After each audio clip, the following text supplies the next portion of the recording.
Your mic's a little quiet, Paul. Okay, thank you.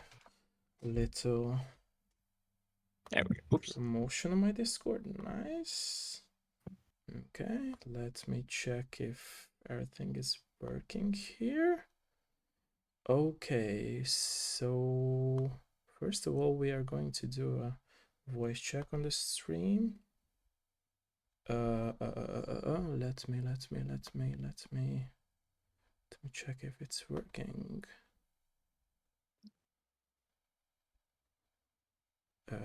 Jó. Okay, can everyone hear us? Sziasztok egyébként, hölgyek, urak. Lehet hallani? Can you guys hear us? Can you guys hear us? Hi, guys. Hopefully you can hear me. Okay. Szia Petya, szia Mini, szia Gergovics, ciao ciao. Hi everyone. Minden oksi? Okay. So everything is fine. Is the voice of the three of us are good? Not loud, not too loud, not too quiet. Nem túl hangos, nem túl halk. By the way, thank you for the follow. Of course. I didn't know that you have a Twitch channel. I was searching for it, but okay, you have. Followed you back, both of you. Thank you. Thank you. I haven't streamed in a long time. I used to, but I oh, should nice, get back. nice. I mean, I think Paul and I will find opportunities to stream in the next while. You should stream. You should stream the game of yours. I think it would go big. Yeah. I'd like to. Okay. Akkor minden jó, ugye, hölgyek, urak? Everything is good. Okay. So I'd like to say that I'm very honored, first of all, that you guys, both of you, are here with me today and you accepted my request for this video interview. So with this show of mine, basically, like I told you, and a lot of people in my community knows that my real goal with this show is to like close the gap between the players and the developers, because nowadays I feel like it's a very hard time to developers to make games, because there are a lot of I would say negative and hateful speech around the internet, and I would force this hateful speech out and show that there are a lot of love and real hard work behind the games, because I'm a really passionate gamer. So I love all games. I love to play all the games through and to show my experience to people. And I think that a lot of games nowadays would need a bigger promotion, that a lot of people are just not seeing the games and they are just flying under the radar. And that's why a lot of people are not realizing that there are so many great games. So that's my main goal with this show. And yeah, I'm very honored that you are here. Mini saved your game's Steam page. Thank you for that. And yeah, welcome here. Welcome. Thank you. It's an honor to be here. I don't know if Google Translate was right, but I tried to learn hi. I think it's just Sia. It's Sia. Yeah, exactly. Yeah. Okay. It's Sia. Yeah. Thank you. And I'm told Super. I'm told that'll work for goodbye too. So that's nice for me. Yeah. You could use goodbye too. Yeah. So it works both ways. Yeah. Okay. So it's almost not fair. You had to learn all of the English language, and I just had to learn one word. One word. Yeah. And it's so easy. Yeah, like 3 letters. Yeah, exactly. Okay. So yeah, Paul and I host the Classic Gamers Guild podcast together, and Paul is the solo dev of the Phantom Fellows that he's been working on for a long time, and I've been alongside helping with things here and there. But this is his game, and you know what? It's coming out this year, so we're pretty stoked. Oh, nice. And do you have a release date planning, or still developing the game, or it's a secret? I'm there's the Adventure Game Hotspot is doing a convention here in the United States. It'll be like the first adventure game convention in the U.S. because there's Adventure X in England, but we're getting our own.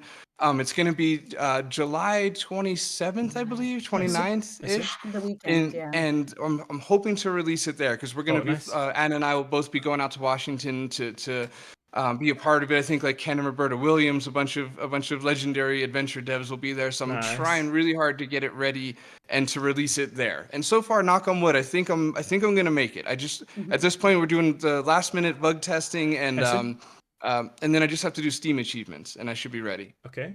And my quick question would be: are you planning to release on other platforms too, or currently just PC? Or what's the plan behind that? Yeah, no, good question. Currently, I'm ported to Mac and Linux as well. Okay. So at least computer-wise, we're covered. I see. I'm developing the game in Adventure Game Studio, and they just offered support for Android Uh-huh. ports. So I'm gonna have to kind of mess around with that. But I guess the short answer would be initial launch will be PC, Mac, and Linux, and then shortly after, I hope to release on Android and iOS as well, I see. maybe Switch. I see. And are you thinking of like physical versions of the game, like disc version or something like a collector's figure with the two characters, like a I would statue or really like to do something? something. I see. Right. I would love to do that. I think ideally I'd like to do like a big box, like Thimbleweed Park did a big box. Yeah. That might just be a wish list. I'm not sure at this point, but probably nothing physical for the initial release. But Okay. if it's doing well, then A maybe later bit. something like that. Yeah. Yeah. Thank you. Mhm. Okay. First of all, I would like to ask from both of you like a quick introduction, like what can we know about you guys, if it's okay. Sure, Sure, sure. I'll Anna, you want to jump go in first? on Yeah. because I knew you were going to say that anyways, Paul. Okay, well, this is me, and if anybody here knew me, I think the only one that does is Paul. You're gonna know I'm gonna go back very, very quickly to the beginning to say that I grew up playing Sierra games. My dad was the Nice. kind of person who would get into a series and just bring everything home that he could find, but never knew. Always like traded in. So I'd get all the games, but like in random orders. Like I'd get Space Quest 4 first, and then 5, and then 1, 2, and 3, and then, it would be all over. But this is what I did. And I played by myself because I didn't, outside of my father, I didn't actually have friends who wanted to play a computer game with me. I'm like, hey, come on over. Let's get eaten by a whale. They're like, yeah, that's awesome. Thanks.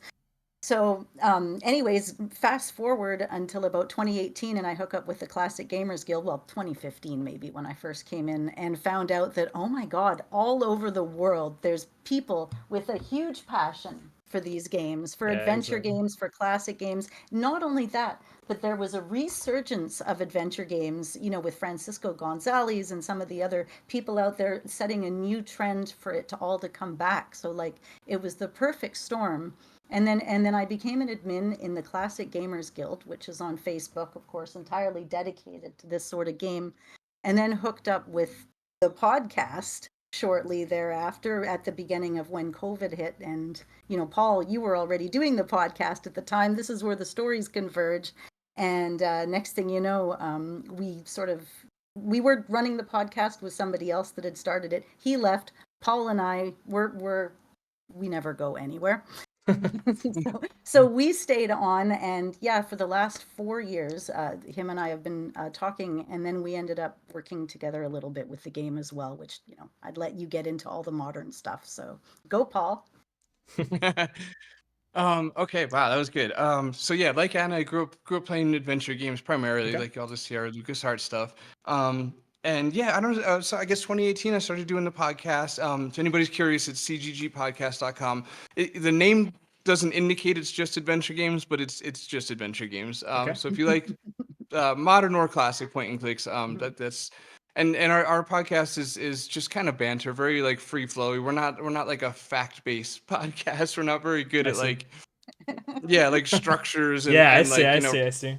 Mhm. yeah, organized rankings. None of that. Organized We just kind rankings. of Yeah, just yeah, passionate we just kind fans of have of fun. games. Yeah.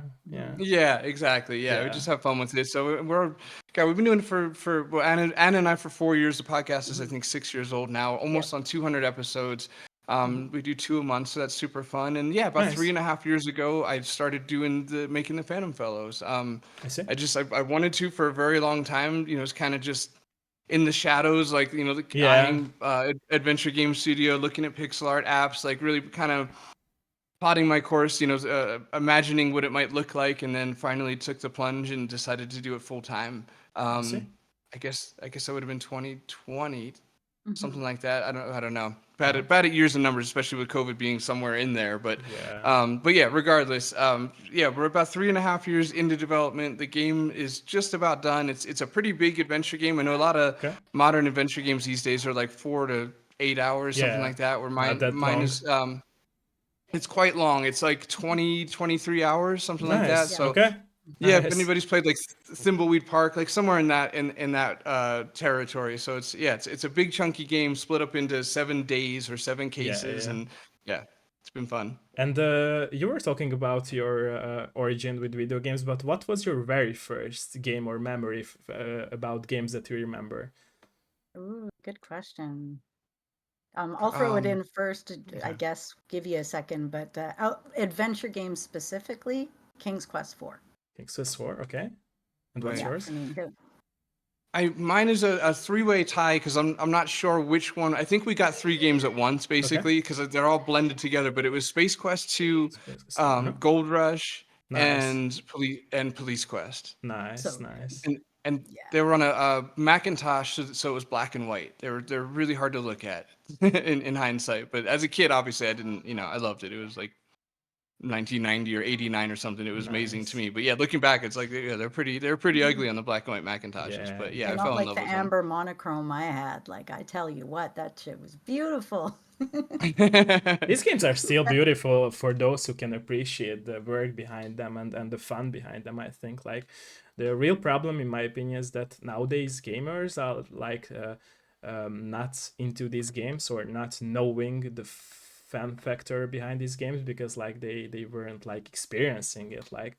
But it's funny because you were talking about like the golden era of point and click games, and I think that, or at least I feel like it's coming back. Like so many Yes. point and click games are being developed these years, and I'm so happy that these games are coming back. And I feel like even if they are not getting those bigger promotions, but a lot of people are buying them because they are so great and people are passionate about these games because this is the genre that really first like catch the eyes of a lot of players back then when first games came out like a lot of years ago. So and I feel like it's a very good thing to see that a lot of developers are thinking in these genres to make games. So Yeah. yeah. Well, I'm curious. What was your first games or introductions into? My Yeah. my was Crash Bandicoot and Scooby Doo on PlayStation 1, but Ooh. my Oh, favorite all-time favorite game is Final Fantasy X. I love that game. I think that game covers all the things about our worlds in a very interesting and nice way. I also like Grim Fandango, point and click I like adventure that one. game. I love that one. And yeah, I played a lot of games. So as a child, I grew up playing a lot of games on PC, and after that, I switched to PlayStation. I had a Game Boy, so I had a lot of consoles too. And now I'm more of like a console player, but I still play on PC too. But I appreciate that a lot of, like I said before, a lot of old school genres are coming together and coming back to the players like me who grew up on these games. So yeah. very Okay, cool. so it's we were also talking about like the origin of this game, but I would be very happy to hear that. What was the first idea in your mind when you started like thinking of this game? Like it's always interesting to see and learn about the origin of everything and like developing a game as well. So what was like the first idea in your mind? Right. No, very good question. I suppose I came up with the concept for the game almost sort of backwards. It wasn't so much like I had a story I wanted to Okay. tell. I more kind of broke it down as just a fan of the adventure genre. I'm like, well, Okay. what do I really like in a game? What would be like my greatest hits, my Mm-hmm. favorite things that I could do? And I was like, I really like when you can switch characters in adventure games, and I really like when the characters have different abilities. So that I kind of took that as a jumping point, and I was like, well, maybe if one was alive and the other was a ghost, and ghosts can Mm-hmm. go Mm-hmm. through things, and the human can touch things, so they have like um, complementary skills, I guess you could say. It's maybe a I bit see. generous to say skills, but yeah. So I kind of built it that way, where I started just adding in things that I really liked in games, and also knowing that if I was going to be writing a game, it would have to be comedy because I really enjoy like situational humor or observational humor, things like that, as opposed to drama. Um, so yeah, I figured basically there'd be potential for some laughs if you were dealing with, you know, with well, okay, sorry, that was a bit messy. I guess what I'm trying to say is I was trying to imagine what would be funny with a ghost and a human. What would be like a decent scenario? And so I kind of came to the conclusion, well, what if the I call him a breather in the game, you know, the person who's alive, because it's weird, you can't say the human because a ghost is a human too, right? So exactly. it's a little confusing, but yeah, so the breather would be the alive one, right? To give you guys some sort of context. And so I just thought it would Thank be you. humorous if if the breather could hear and communicate with the ghost, but nobody else could. So it's kind of like almost like an imaginary friend in a sense.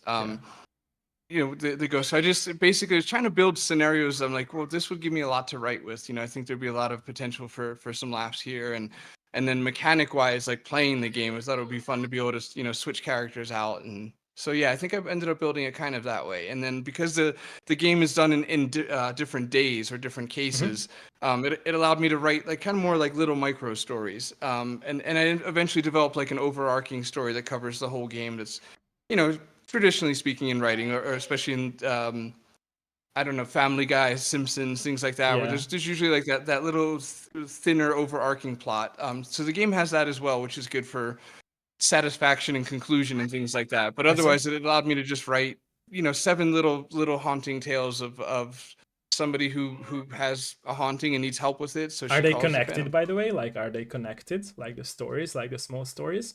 Or it's a Sort of. secret? They're all Right. within a location, Oh, okay, technically. okay, okay. And I mean, there's a Yeah. home base because the ghost and his breather go home every morning so that they could sleep for the day and go Oh, back okay, okay, doing their okay, okay. job at night. So you've got like these little scenes in between the main scenes that connect everything together and develop the relationships and kind of explain a lot more of what's going on. Outside of that, he's made everything in the game clickable. So each of the characters can look and interact with everything you see. Oh, nice. Hotspots, everything in the game Okay. is a hotspot. So you can think about the amount of dialogue needed Yeah, to because write. every the trees in this screen have to say different things than the trees in this screen have to say different things than the trees or the stars, the moon. There's so much depth in this game. I can't even stop Love going it, on love it, about it. love And it. then and you haven't Okay. even seen it with the music yet. When it comes out, it's going to be amazing. So the music's done pretty much too, right? So Nice. mhm. Yes. Okay, so when I was playing the demo and you also told about the two main characters, I was curious that I always see that games in which there is a main figure and a friend or like another character with him, they have like a connection. And do you think that it's like a father and son connection, or more of a mentor and main protagonist connection, or both? How could we like understand this situation between Great the two question. characters? Yeah, no, another great question. And your intuition was correct on the latter, where it's a bit of a mentor situation. Okay. The initial idea was I didn't want them related because I felt like whenever there's like a ghost story, it's usually an ancestor. Okay. And I also thought it would be kind of funny if the breather's name is Oliver. So if the breather was kind of stuck with this ghost and he doesn't even know him or have any connection to him, it made it just almost kind of funnier because the ghost can't communicate with anybody else that's alive except for Oliver. So of course he kind of just follows him around because he's so lonely and needs somebody to talk to. Okay. And so I thought it'd be almost funnier if they had no relation at all and I Oliver's see. just stuck with kind of like this random 100-year-old ghost that follows him everywhere. So I went that route, and then as the game developed and as I, you know, started to get more comfortable with writing and things like that, I decided, well, um, like for example, I have a son, and I was like, this would be kind of cool, like if he was to play the game, if he could, some of the lessons I'd like for him to know, if they could be in the game as well. Nice, nice. And so at that point, the ghost became kind of a vessel for that. The I ghost see. becomes kind of a mentor to Oliver, and I you know, see. just nudges him along and teaches him, you know, or attempts Yeah. to teach him how to be an adult or whatever. Nice, Yeah. nice. And do you think that your son also will play the game, like first day, and he will enjoy, or he is not into these types of games?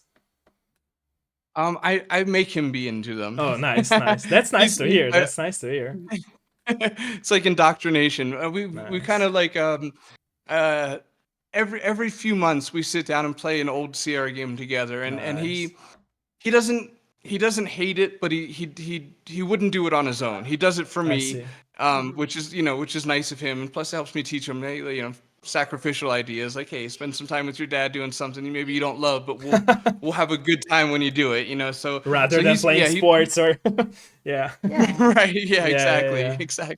Yeah. Yeah, exactly. So we just played goodness Space Quest But 4, I think that's most very recently nice of you, together, and and at least he Mhm. will appreciate these games. I think it's important that kids nowadays should really see the start and the beginning phase of these games, that not just the new games, which are so quick, so fast-paced actions, but these slow-paced yes. story-based games, it's important for them to appreciate these moments of life and in games.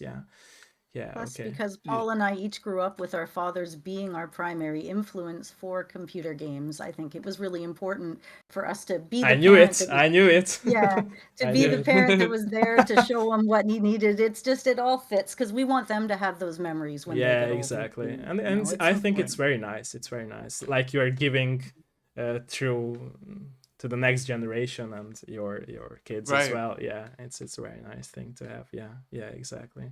Okay, so we were talking about the origin of the game, but let's talk about what's the different parts that you're working, both of you, on the game. Like, what's the aspects that you're working and started working on the game when you developed it? Sure. I was Yeah. brought in as a beta tester way back initially and just Yeah. to check over Oh, things, okay. right? At the beginning there.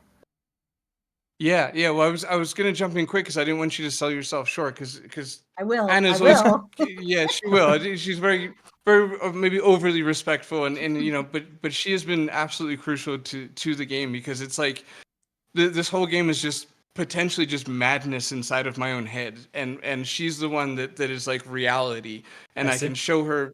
I mean, goodness, I her official credit would be not as much as she deserves. It's like quality control, but it's more like showing her every single animation, every single screen of art, every piece of dialogue. Like, does this work? Is this that? Is this funny? I'm trying to say this, or I'm trying to imply this without saying it. Were you catching that? So And do you think I that mean, you are the ghost and she is the real person? Which right? way Yeah, does that it there's go? Right? yeah, it probably changes on the weekly basis, but yeah, I that's see, I that's a see. great way to put it. Yeah. Yeah. Okay. Yeah, but she's been absolutely essential. Especially with like puzzle design, things Uh-huh. that when I come up with it, I have no idea how other people are gonna find it. So having her to be a good jumping off point, like, does this make any sense at all? And she'll be like, yeah, it almost makes sense. There's something there. Um, so she's been really crucial as far as, I mean, it's just as far as everything is really just helping me make sense of my own kind of madness and everything trapped in my head, to just let it out and filter it through Anna, and Anna comes back with like, okay, we want to, maybe keep this, or maybe that works here, or this works there. So yeah, she's been absolutely essential through Nice. the whole process. Nice. Yeah. Okay, you were talking about puzzles and how do you think it's important to make harder or easier puzzles in adventure games? What do you Super think relevant.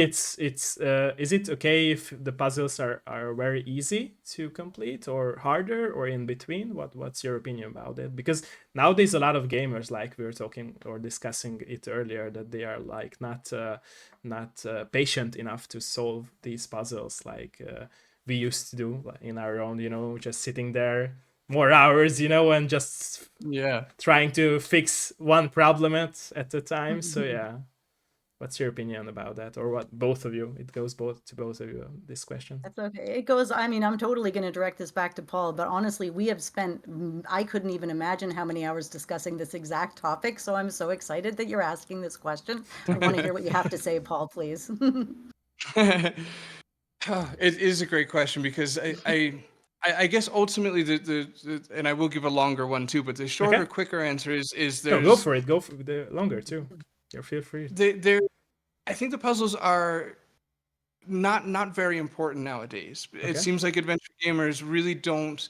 Everybody has dozens of games in their Steam library. So the second that your game gives them a hard time, they're very likely to leave and never come back. But is it Um, important to you? Is it important to you? Like, how do you feel about that as yourself as a developer?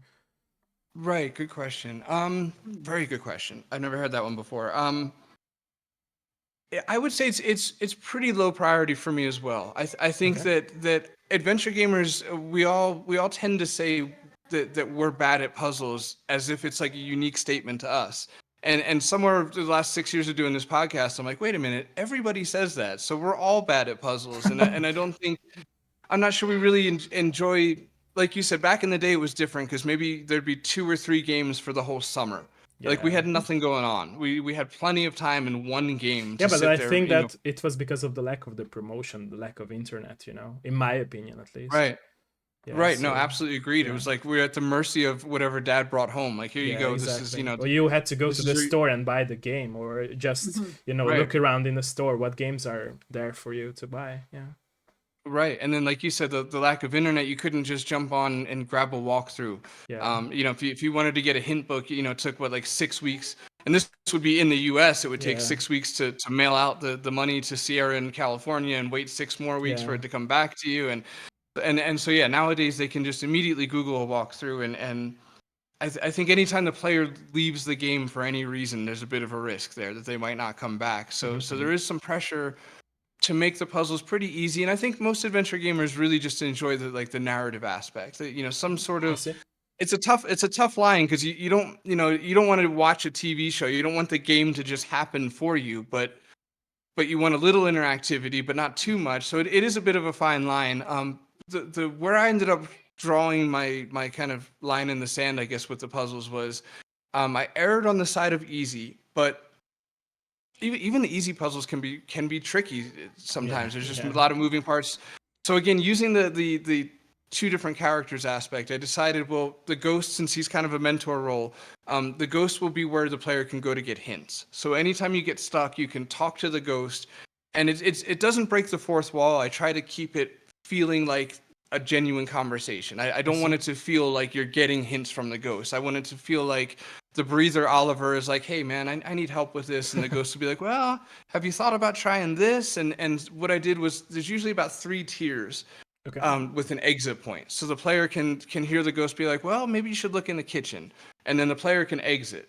And let's say the player looked in the kitchen and still doesn't get it, he can ask again, and then he'll give another hint, and then the third one he'll just give the whole Oh, solution. I see. I see. So, I so see. the idea there for me is like, so they never have to leave the game. They can get all their hints from Is it true within the for game, every hopefully. puzzle, by the way? Is it true for every puzzle? Like, it's a free Yeah. your It, free level design? Well, and they're not I believe, puzzles like take this and put this here and put this here and then follow this maze. Like Okay. it's conversational puzzles, it's dialogue puzzles. It's also puzzles with different levels of depth. So you can actually surface solve some of these problems Mm-hmm, through the mm-hmm. game, miss some aspects, and the game's still going to go on and you're fine, and you're going Oh, to okay. get like that return from it. So you might not get this is the best of the best of the best, but you're still going to solve it and kind of. So there are different levels of skill. Like I'm thinking in particular some of the days, like later on in the game where you've got they have slightly different dynamics than other days. So, but yeah, that's where the Steam rewards come in too, right? The achievements, because it's like, oh, you're missing these achievements. I Yeah. played the game. I'm missing these right, achievements. That's that replayability factor as well.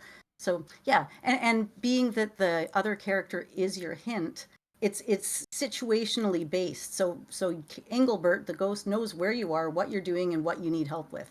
So he's not going to give you hints that you needed before. It's not going to be that right. weird static. You keep going to him and he's going to give you weird things that I aren't see. relevant. It's actually like it updates and morphs with the game as if everybody just kind of knows what's always happening. And it really keeps you in the game that way.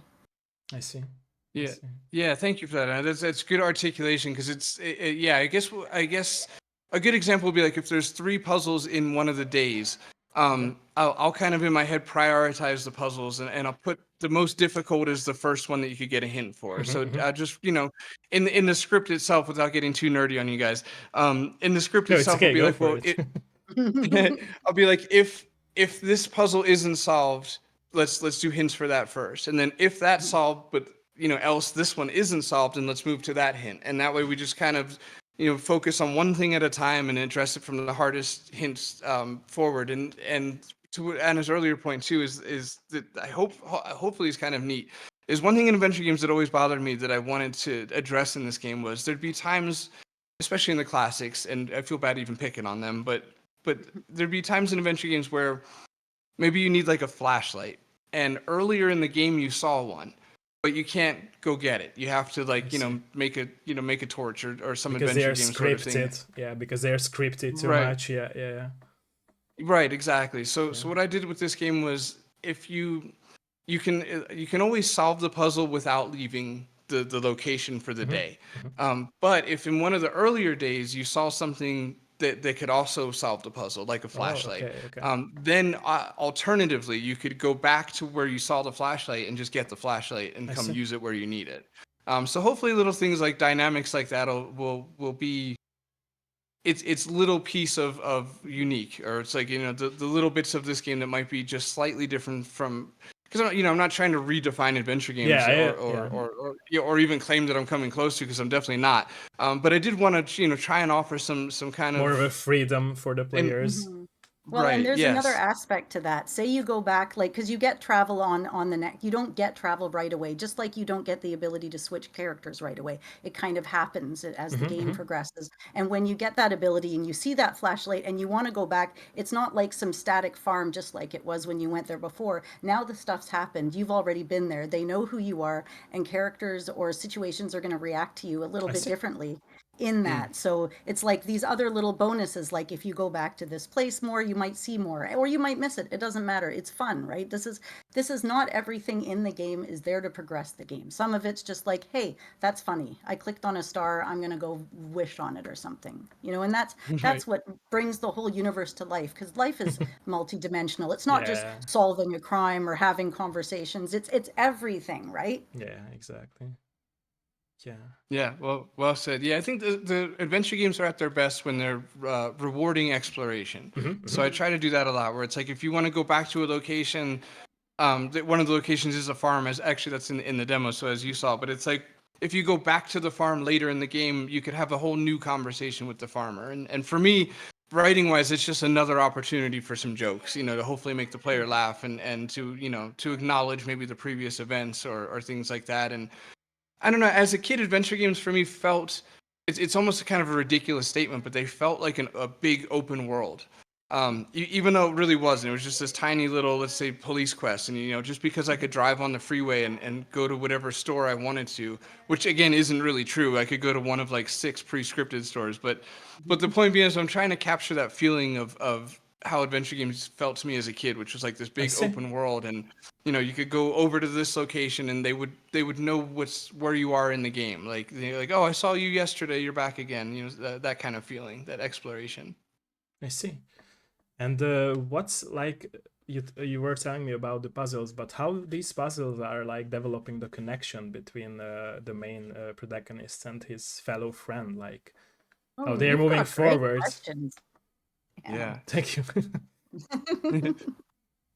Well, okay, so there's kind of two aspects to the game. So when the Phantom Fellows get called out to a case, Okay. somebody's being haunted. So there's two aspects. One is the ghosts that are haunting who hired you. They have a demand or a problem. It Okay. varies day by day, but for just a general example would be the ghost. Well, since you played the demo, there was the cowboy ghost, and Yeah. he wants closure with his horse friend that he had his whole life, and wants to properly say goodbye to him. Yeah. Giving the ghost closure so he can move on from this world Yeah. or whatever. So you have to do what it takes to satisfy the ghost's demands, to help them move on. And then on the other aspect, there's the person that hired you, and they need some sort of proof that you did your job. Because oftentimes, the Phantom Fellows will show up, and the Engelbert the ghost will negotiate things and kind of work it all out, but there's nothing for the person who hires you to see that you did your job. And I kind of just thinking it through, I'm like, well, if Oliver, if the breather goes to the person who hired them, and it's just like, well, we did it, we worked it out, please pay me. The person that hired him would be like, well, what, I hired you to like exercise my ghost problem, and you're just telling me that it's taken care of. So one of the aspects in the game will be you have to kind of stage an exorcism. You have to put on a little razzle dazzle or whatever to show the person who hires you that you did your job, even if that staged exorcism isn't at all what got rid of the ghost, but you have to do something to show them that you've done your job. So basically, I guess what I'm saying is every day has this hopefully kind of natural flow of like you go in, you find out what the ghosts want, what their demands are. It could be like an item or to be reunited or things like this, typical ghost stuff. And so you satisfy that, and then once you satisfy that, you show the breathers that you did your job by staging some sort of doing a little showmanship, a little pageantry to show them you've done what you were hired for. I see. And why 7 days? You were telling me that 7 days. Why it's important? Like 7 days. What's the idea behind that? It was supposed to be 8, and then I was like, "Wow, making games is super hard, and this is taking a long time. So let's back it, let's back it down a little bit." And there was a surprising lack of thought, you could say, that went into how it ended up being 7 days. It was ultimately, kind of almost just throwing a dart at a number and landed on 8, and I was like, but "That's if it 8's too works, much." it works. Like Yeah, yeah, exactly. okay. Yeah, so and I think a lot of my game, as much thought has gone into some of the aspects we're talking about. There's other angles like the name that didn't have very much thought at all. Because when I did the game, I made the first day just to see if I could, because I had no programming experience. I see. Prior to this, I was a musician, so there's like an arty thing in me, but I wasn't a pixel artist or a graphic artist or anything like that. So I really wasn't sure if I could do this. So I was like, yeah, I'll call it the Phantom Fellows for now, and we'll figure it out later. And then by the time later came, it was just way too late. And I'm like, okay, it's fine. I don't know, I don't know how much I even love the name, but it's just, now I'm attached to it for other reasons. But yeah, there's it's almost humorous that there's little aspects of this that had very little thought compared to everything else that we're explaining that had tons of thought. So I see. And how hard was it? Because you were talking that, if I'm correct, that it's your very first game that you are working on, right? yeah. How Yeah. hard and scary was it to first start this project? Like, what was your very first thoughts when you started doing it? Oh, Paul, I need to jump in and say this is full-time what Paul does. This is everything. This is not just something he's doing in the evenings and the weekends, including being a father. Right. He's full-time single dad 100% of the time. So everything he's doing is his whole life. And I just want to interject how much passion that will necessitate to bring in. Now go ahead. Oh, thank you. No, that's sweet. I appreciate it. I tend to God, what's that word? You do what See I again, do. even when it's your first language, it's very difficult. No, but thank you, Anna. And it was absolutely terrifying. I never thought I'd be able to do programming. Like, and maybe this could speak to anybody listening. Like, just if you were to rewind 3.5 years to the day before I started this, I used to look at code as just nonsense, just brackets and spaghetti. Numbers, Just super scary. Yeah, very like gatekeepy looking. And I there was potentially maybe easier routes, like as far as adventure games. There's Adventure Game Maker and Visionaire Studio. In other words, there was options that had like GUIs that was less like hardcore as Adventure Game Studio is, but I was always like a fan of AGS, Adventure Game Studio. They just have such a cool little community and produce some of the best adventure games, the modern adventure games, like anything from Wadjet Eye or Grundislav, Kathy Rain. Like, it was all AGS, and I wanted to be a part of that. So I'm like, I'm gonna learn how to program, and it was not so bad. It's like coming from somebody who doesn't speak another language, I kind of have no right to say this, but I imagine it's like learning a second language, but a really easy second language. Like, in other words, for you, if you've learned English on top of Hungarian, so it's I'd imagine it'd be quite easy for you if you like committed to it and dedicated to learning it, because it's just you learn. I mean, I don't want to make it sound too easy, but at the same time, it's just not as bad as I thought it was going to be. Ultimately, it was like learning, like, how to get a character to walk or to speak, or once you memorize like the 25 things that you have to type. And maybe it's a better way to articulate is that at the end of the day, I'm kind of doing the same dozen things over and over again. Just having a character talk and having him walk, and every now and then, because of a puzzle, there's maybe something I have to Google or look up how to do it programming wise. But for the most part, it's really not so bad. but it was terrifying, to answer your question. Yeah, it was absolutely terrifying, and not knowing pixel art too well, like yeah, there was a feeling of a bit in over my head, but what I did was I put the really rough version of the demo out. Had completely different art. It was arguably a little hard to look at, and I gave it to our friend Trolls, the Space Quest historian, and he did a video on it. This was probably 3 years ago now, and I was like, if this goes well, I'm gonna do the game.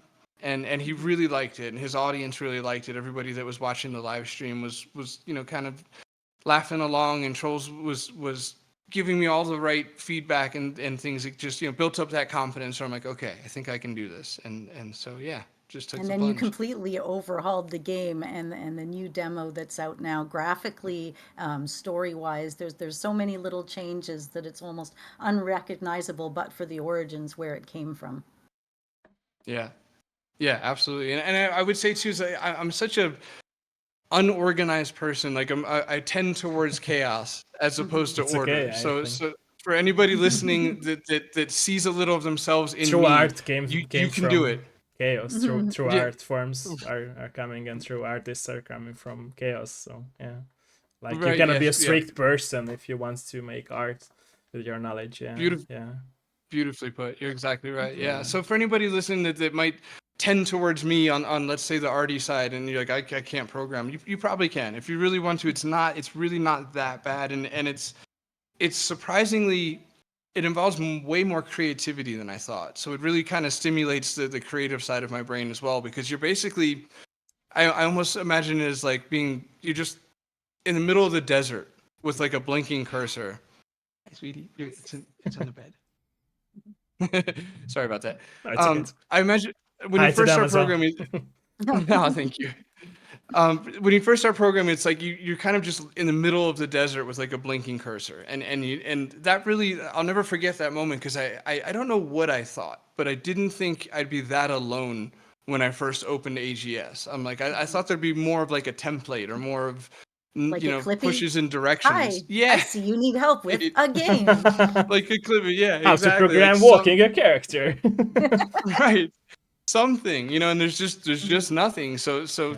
but there you get little dopamine hits because of the cost. There's such Mhm. a high cost to getting the character just to walk. And I remember the first time I got my character to walk where he was supposed to and use the inventory on the thing. It was just Mhm. that simple. He just walked to the furnace and used the glitter on the fire, and it was this rush of dopamine hits and endorphins, and I'm just like, oh my god, kind of in a joking way, just kind of this godlike feeling of like, look what I've done. It's alive, like this Dr. Frankenstein sort of vibe. Like it just felt so cool, and I've been kind of riding that wave for 3 years now, and Mhm. it's still there. Like when you obviously you start challenging yourself more and more, and You just gotta puzzles appreciate potentially. small parts in developing process, I guess. Right, Yeah, exactly. That's a great way to put it. As yeah, opposed to making these giant leaps for this giant yeah, reward, it is more just daisy chaining them yeah, together. Well put. exactly. Mhm. Yeah. And were there days like where you felt very stuck, like in the process of developing your game? Like you were like, okay, I'm done for today. I'm not doing it anymore. To the first part, yes. To the second part, I wish. I don't know if it's like an OCD thing, but I get very, not in a charming way, determined. Like really, it's I see. not pretty. Mhm. You should It's see more him when he just like can't touch his game for 2 or 3 days in a row. It's like a guy who has, like, say he doesn't smoke, right? But imagine he smoked and he wasn't able to have a cigarette, right? For that whole time, he's right. nicking out for his game. It's for real, and it gets more and more intense until finally you just don't like nothing. All of a sudden, he's like, I've just spent 16 hours on my game and fallen asleep on the floor. Just Right. because he needs Yeah. to like get that back, the missed time. And it's, as being self-employed, I mean, I've been self-employed for a long time. You really need to put that drive on yourself. You kind of have to be that dick, and you kind of have to have that pressure on, but it also has to be natural. You can't hate it. You have to love it. You have to crave it. You have to want Yeah, it. Because all of the machine has to feed itself, because there's no one feeding it for you. There's no one yeah, saying, hey, fix this, and then you drop it and you break it, but you show up at work tomorrow and they put a new one on the desk. yeah. It's like, no, no, now I don't have a mouse. Now what do I do? I need to buy one, right? Yeah. It's just a whole different way of thinking about it. And that's your brain is entirely wired, Paul, that this is your be all end all, Nick, your thing that you need. Yeah. Yeah, it's a very good way to put it. It feels like, yeah, as you said, like nicking or whatever for a cigarette. It's like, like once you know it's broken, like I have to fix it, and Yeah. part of that is it's a bit panicky when it's broken because it's like you are kind of all alone. Like you can get help, and sometimes that's not the case. Sometimes it is a more common overarching programming issue that other people before you have come across. But usually when you're pretty deep into a game, all the variables and everything leading up to the, let's say, the bug or the broken part, it's all just kind of nonsense in your head. Like it's like 15 variables that I made up and all these circumstances that I created, and you really can't go online and dump that on somebody's lap. Like you would need like 3 hours to catch them up. Yeah. And to have them understand where you're at. So a lot of times you're more or less on your own. And that's the scary part to the first part of your question. It's like it could there was times where I had to really like actively try and I really have had to work on not responding emotionally because it's very easy to just get really emotional and just panicky. Like, oh my And you God, this scare is away the broken. beta testers. They're like, oh God, I don't want to tell him what's wrong with the I'm game. telling He's you, gonna I was cry. telling you, Right. you are the ghost. Yeah, Like, there you go, exactly. Exactly. No, and that's a good point to Anna too. There was times where like I would accidentally, I think, and not that she would admit it, but I think I've accidentally made her feel bad because like she would have to come to me and be like, I broke this. I'm sorry. And like I need her to break it. If she doesn't, somebody else will. So it's better she does, before somebody paid money for it broke it. Yeah. But you have to be like calm, like, okay, this isn't, she didn't like, break it out of ill intent or Malice. anything like that. This is So, my because I fault that broke that it it in the broke. beginning when he was first like, okay, when he made the game, he didn't fully know how to make a game. So you imagine after 7 days and many years, you learn how to make a game, right? And you're getting pretty good at it. So you're going to want to go back and you're going to want to be like, well, I'm going to implement the things that I learned here. But then you go back and you look at the old code and you're like, what the hell was I doing? So some of the stuff I would break on him would be due to inexperience, but at the beginning. So it'd be so deeply layered in there that it would be like a 2 or 3 day challenge where you'd keep like some things would just haunt him. I'm doing video shots. We're on Discord meeting together and like, hey, can we make it do this? Can we both do it at the same time? Like it's a little more like there's some that have popped up that have been difficult, but it's just in the beginning with those first bugs, it was kind of intense. Yeah. I see. Satisfying though. Yeah, I'd be so excited to show her like a death sequence or something like that, and would have spent like the last 14 days animating 170 frames and programming it all in, and be like, okay, I can't wait for her to see it, and then the game would break before she even got there, and just be like, oh my God, like it's just it was a lot of that in the beginning for sure. Actually, you should. You're probably going to get asked that question, but you should talk about your opinions on deaths. I would love to hear you talk about that because in the Phantom Fellows, there is a guaranteed at least one death per day. Right, yes, yeah. Well, to your question, Otto, it's like the modern adventure gamers have turned away from the aspect of dying. I guess you could say to my surprise, almost like going online and seeing people's opinions, like they're not fans of having to save their game anymore, Yeah. which I guess is a natural evolution of things, with auto saves and things like this.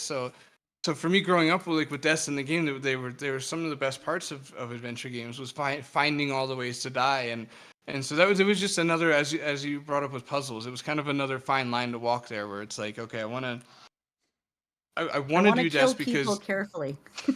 right, yeah, exactly.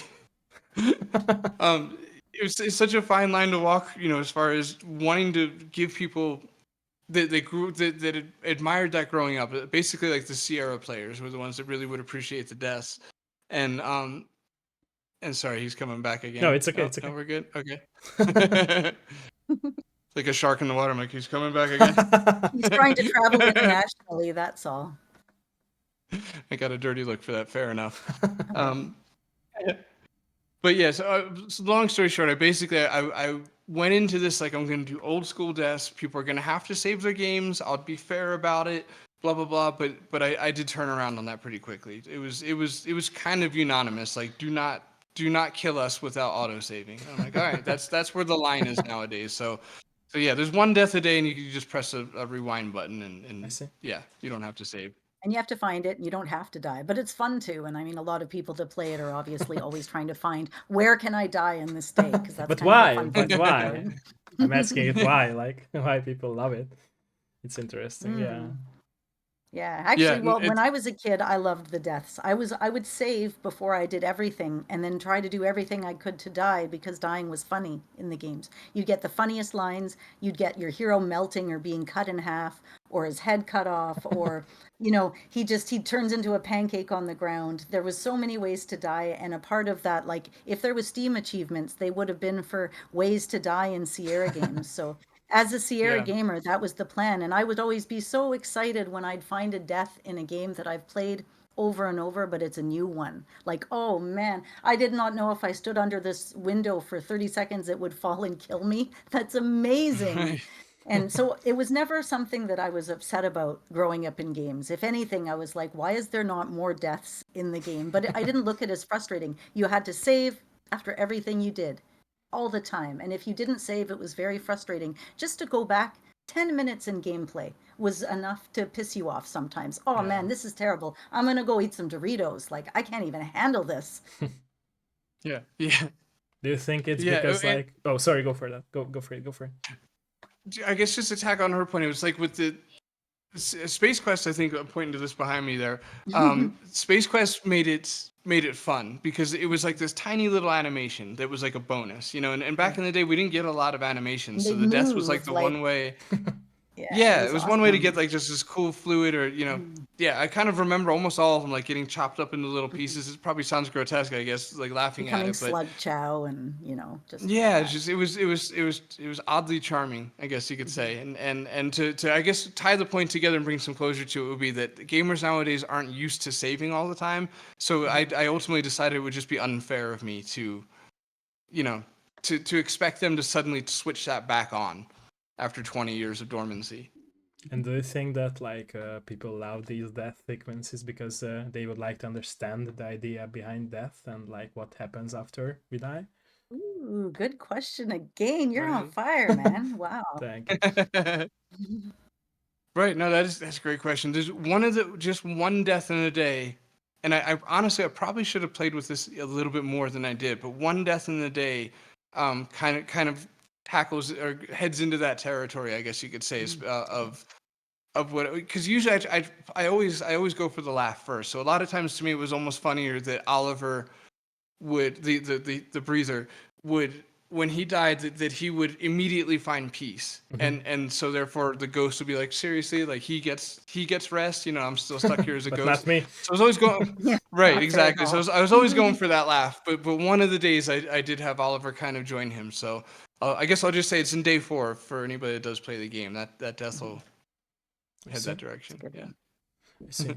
So we were also discussing bugs like how do you think it can affect developers and the people's opinion who play the games? Like, is it important like to have a very polished game, or if you have some bugs, people should understand that there are a lot of working hours behind the game, a lot of working years, and they should not like get down and very sad because of bugs, but try to enjoy the every other positive aspects of the game. Like what can you say about it? How do you feel about it? Like, or it's Before you in answer, between thing?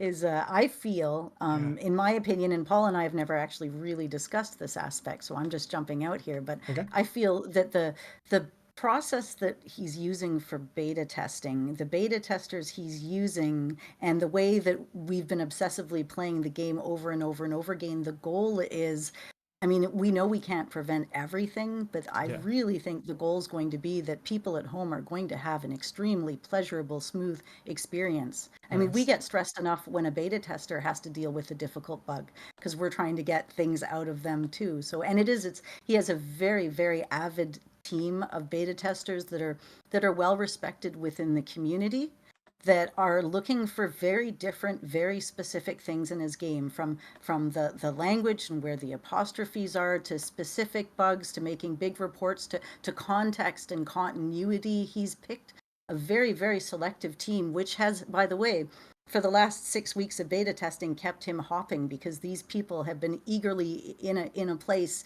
doing this for the whole game, and meanwhile he's been making music at the same time. So I really, really think Paul's going to say he's hoping to have a fully finished product, albeit that, nobody knows what's going to happen out there, but albeit that's every game, right? He's not going to pull like Cyberpunk 2077 on these people or anything like that, I assure you. Yeah. Now you can say your thing. Yeah, no, it's a great question. Trying to imagine it as before developing and then as a developer, because so much has changed. Like I was considering we did the podcast. Like I regret how harsh I used to be as far as like being a critic. I've never been like a necessarily mean person. I'm honestly not a very good critic either, because I like liking things. So I'm Yeah. usually pretty easygoing and just keen to talk about more of the positive things. But there was times where I was just very relaxed and just like casually rude, let's say, like where it really would have hurt my feelings if I was a dev to have heard me say the things that I would used to say, not realizing how hard it really is, and and how kind of unfair it is to point out like 3 or 4 tiny little things when they've spent 3 years on this otherwise Do you masterpiece. think like the hate from players comes with like not having the knowledge of making games, and how hard is it to make a game? Yeah, 100%. Okay. And I think that you see you potentially, this is maybe a downright incorrect statement, but I think it might be fair to say you see less of the hate the more indie it gets. There seems to be a little bit more of compassion or understanding when the community knows that it was just 3 people, 1 to 3 people, and when it's a big AAA title, maybe it's even a little bit, not, I don't want to say called for, but a little more understandable, where it's just like or it comes in the territory of charging $60, and they have like this giant team of hundreds of people.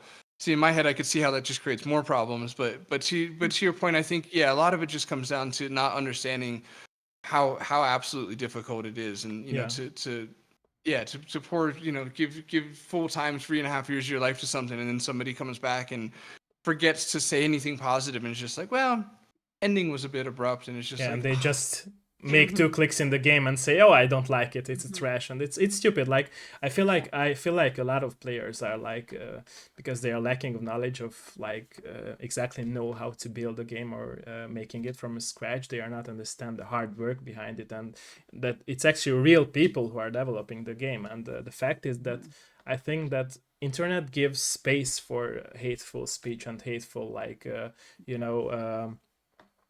People, and I think that it just generates more and more people who hates everything. You mentioned Cyberpunk, but I feel like Cyberpunk is still like a great game, and the It people, is. it's funny. It was very funny to see that when it first came out, and people played it and hated it because of the bugs, but after when they fixed the bugs and they released the TV show for Netflix, they started to like it, and it was a nonsense to me. Like people started to like the actual game that they hated like 1 year before because of the TV show. Like it's just a stupid thing, in my opinion, of these players, because like they should appreciate from the first time. And I think that the other problem is with a lot of people out there that they have, if they have a problem in their life, they should not like carry forwards into playing a game and actually critique it, because I feel like a lot of people are not passionate about games that much, that they just realize that it's a game and it's meant to be fun for you.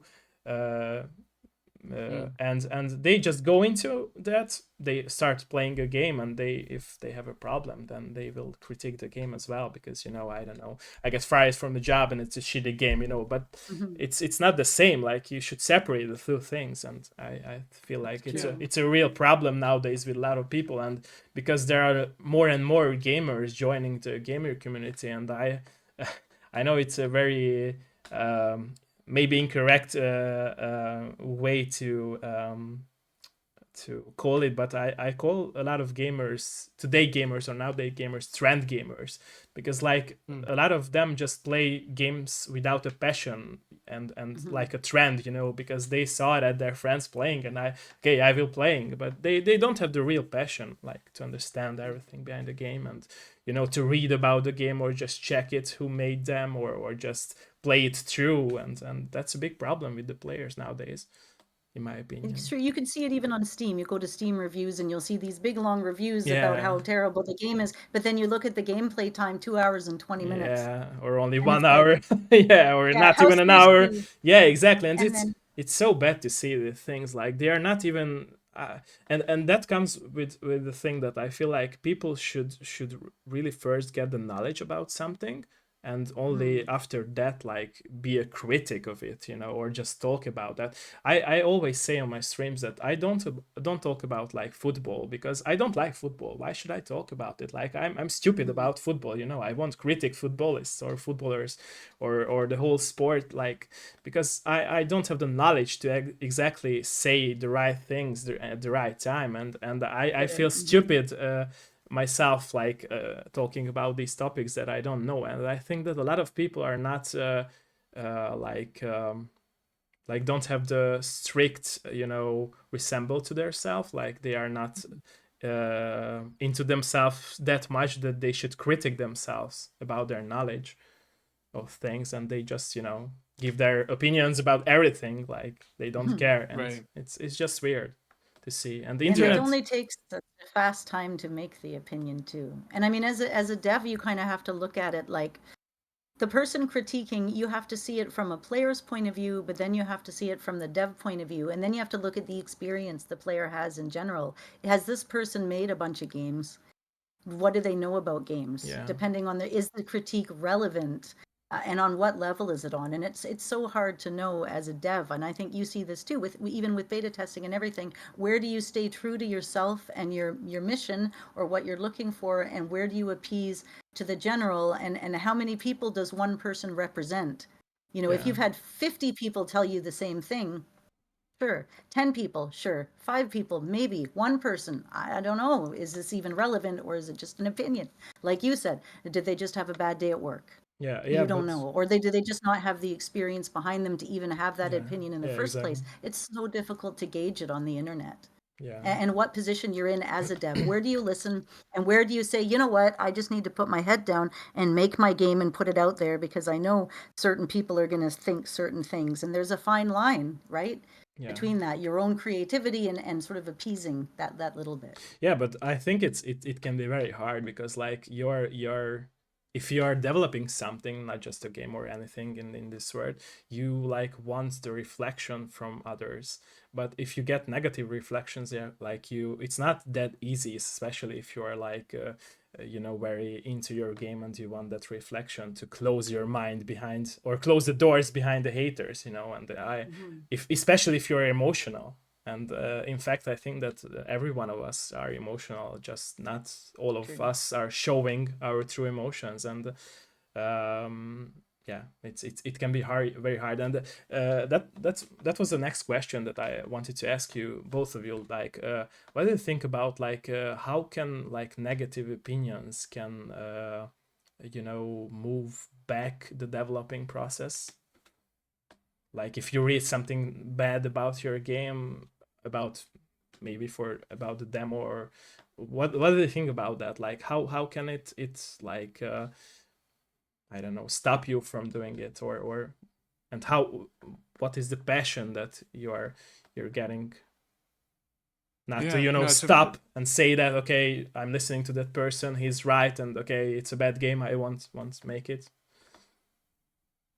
Right. No, that's a great question. Yeah, as you alluded to, it's difficult because I definitely categorize myself in that's more sensitive category, more so than I'd probably like to admit, or maybe more so than I thought I would be I see. going into this. Where it's like, and just kind of a blend of your last two questions, but it seems like the culture we're in is like almost like a critic culture, Yeah. and maybe some of that lies in the fact that we used to call them, or we still, movie critics instead of reviewers. It's like Yeah, critique exactly.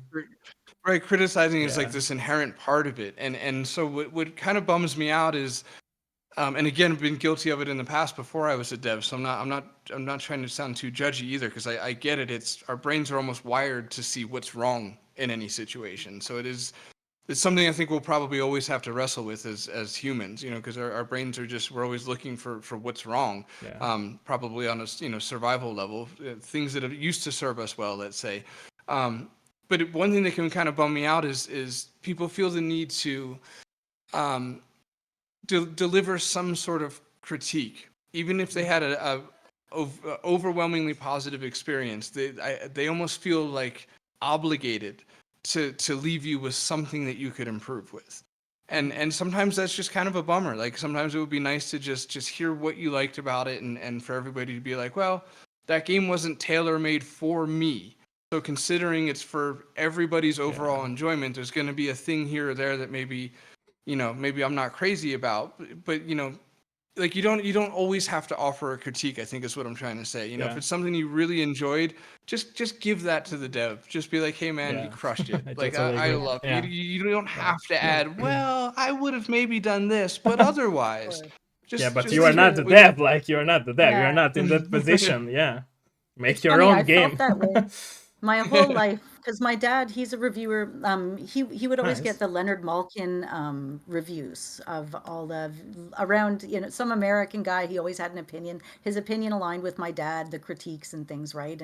And my mom would do restaurant reviews for newspapers and things, and I Nice. I never understood it. I always thought a person took the time to make something for me to consume, a type of media, a book, a movie, a game. And if I'm going to take the time to watch it, I'm going to find what I like in it. And I determined Yeah. that for myself at a very young age. So even on the worst movies can be some of my favorite movies because Exactly. I Yeah. find I things, totally the agree. music.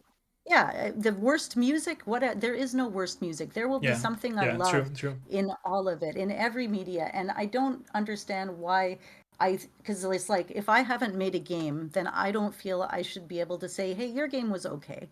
Like if I didn't like it, I probably didn't finish it. Yeah. Or maybe I didn't click on everything and I used a walkthrough and I didn't care and I didn't have that passion. And if I did like it, I probably got obsessed with it and played it a bunch of times Do and you clicked think on like everything. And, Do you think like people are not honest about their opinions? Like they in fact could say these things, but they are not honest about it. Like they just it's like, leave one comments critique and that's all, and they could really bring together their all of their thoughts. They just it's I the don't know pigeon lazy or the something. pigeon pooping on the head syndrome. It's, Yeah. everything's great. You go to school, or I told Paul this, when you go to work every day for 35 years and you have to walk through the city. And in that 35 years, three times a pigeon shits on your head. And when somebody says, hey, congratulations on retirement, how was the work? You were like, great. But you know what? Every single time I go to work, all the time, this pigeon would be shitting on my head. And it's like, how many times did the pigeon not shit on your head? So it's the same with the game, man. You could have 1,000 good things happen, but one thing happens that you don't really like, and maybe it happens near the end of the game, or you remember it, or it's the thing that sticks out. Human brains are wired that way. They're wired to grab that thing, that tiny little thing. It's like you've read a book and you find a spelling mistake in it somewhere. One, right? You're telling all your friends, oh my God, this is a famous author. This book's been reviewed. There's a spelling mistake in it. What an idiot. Well, did you like the book? Yeah. Oh my God, it's the best book I've ever read in my life. Yeah, true. It changed my life. I met my husband because of this book. But it's like, but you just spent 5 minutes shitting on this book. Yeah. Really? It's a That's very and incorrect that's thing that's from very people to human. do. Yeah, yeah, yeah, Hmm. yeah. There's a bit of perhaps like on the bandwagoning Hmm. things, where I think especially with internet culture, it's like Yeah, people are pretty they can be pretty lazy when it comes to forming an opinion. exactly, I think a exactly. lot of us have like a pretty thin surface bias, as opposed to like an opinion. Like we've really thought about it, like given it our time and thought and care.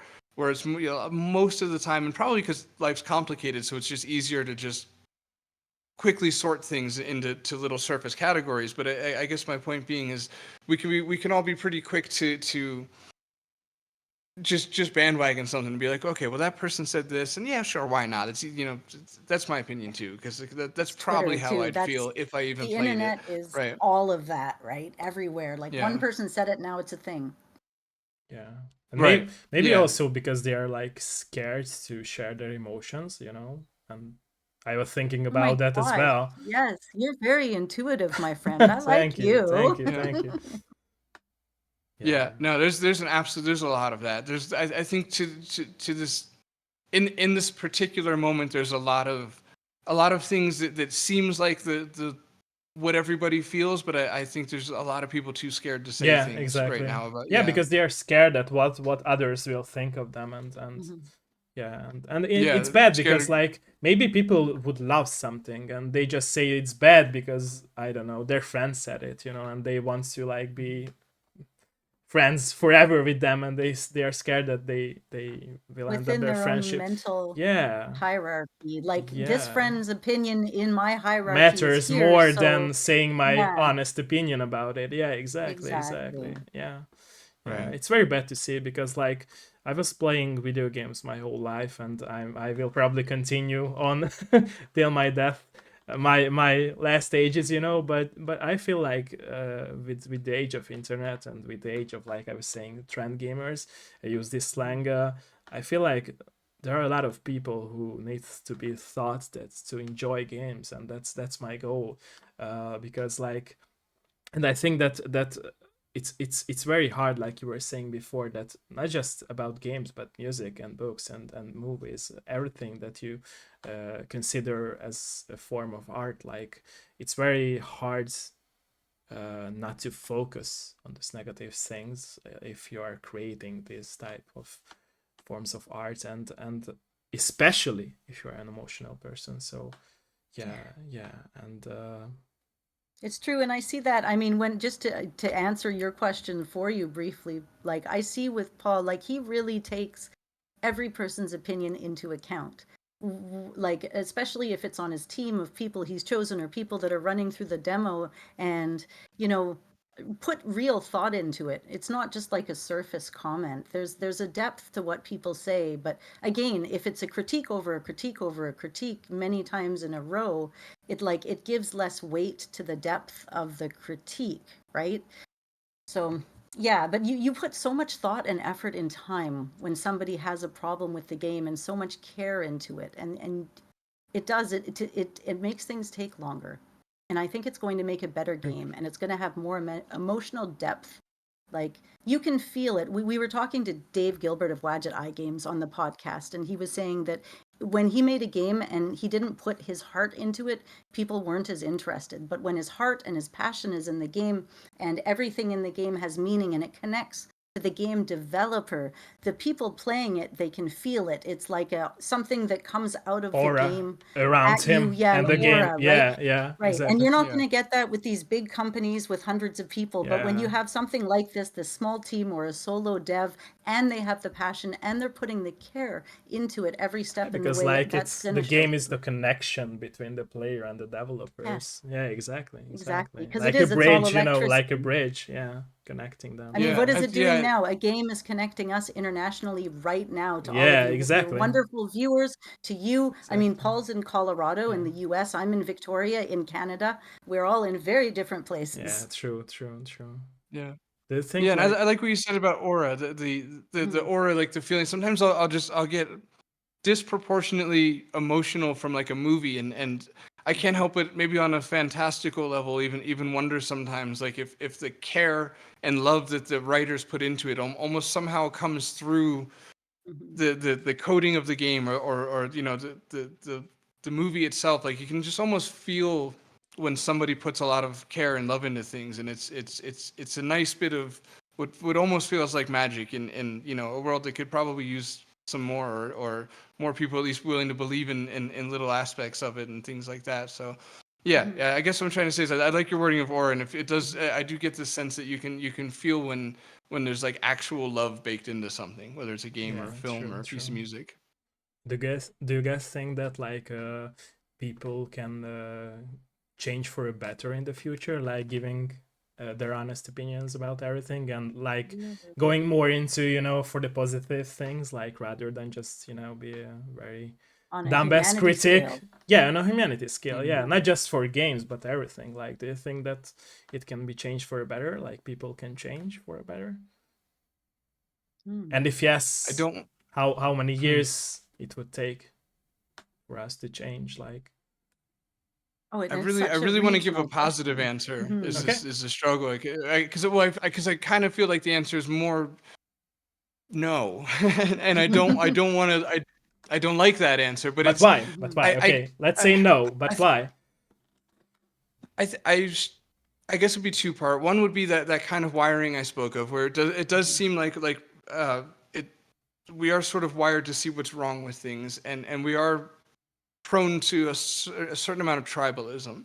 And I think that the internet, the way that social media is works right now is it rewards um, lashing out. It rewards short term flashy behavior that's in other words, you're gonna the posts that go viral are usually emotional outbursts and usually regrettable statements, and it seems to social media seems to reward a lot of the wrong things, and it also creates this sense of tribalism. And then once you're locked into a tribe, even if you disagree with a fundamental part of the tribe, you can't speak out and say the Because they truth will kill you because Mhm. yeah, for they it. exactly they will Yeah. crucify you, and everybody's so important. Or sorry, so puts so much importance on followers and just Mhm. little aspects that didn't really used to exist. Like we Mhm. used to say, like, well, I don't want to lose a friend, but now it's like, well, I don't want to lose thousands of followers because I've worked for years to get it up Yeah. to this point. Yeah. And Well, we've if I Exactly. speak established out a against whole this, new hierarchy, right, Paul? I Yeah. mean, yeah, this is something we've never had. We've had hierarchies within personal systems where we could all see each other, but outside of like big business and really outside of the last 40 years, when have we ever have had a virtual hierarchy to even piece together in the first place outside of like upper governmental organizations? So now you've taken on an individual level something that was previously only handled by a specific subset of people. So now you have a million hierarchies, whereas before you only had 100,000 hierarchies. And that's a very complicated system to manage for people. I think the way that people have been, the positivity and the negativity has always been there, but never before in time have we ever had the ability to share that. Like, other than what Yeah. would we do? True. Write into a Yeah. magazine? Exactly. Yeah. Yeah. Yeah. Like, where else could we There display? are So human platforms beings now are, for it. Yeah. Exactly. Yeah. yeah, Yeah. we're no better or worse than we ever Yeah. were. When we were True. True. hanging people in True. the street True. and True. everybody was Yeah. bringing their children, it's this, we're the same people, folks. We Yeah. haven't yeah, changed. And that's Exactly. why that what you said, Paul, the instinct, where it comes back to how our brains handle things is such a big part. So yeah, like you could do a campaign to niceness, but as soon as any kind of anonymous ability is involved, what can you do? And then there's the disproportion of citizens in different places in the world. They're going to look at things in different ways. It's like, okay, let's say all of Canada decides we're going to be nice on the internet now.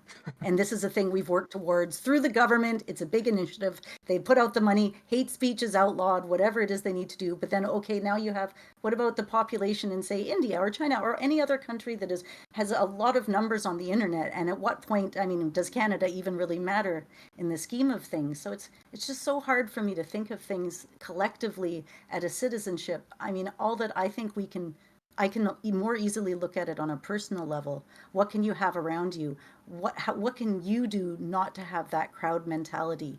Can you bring people around you that are like that?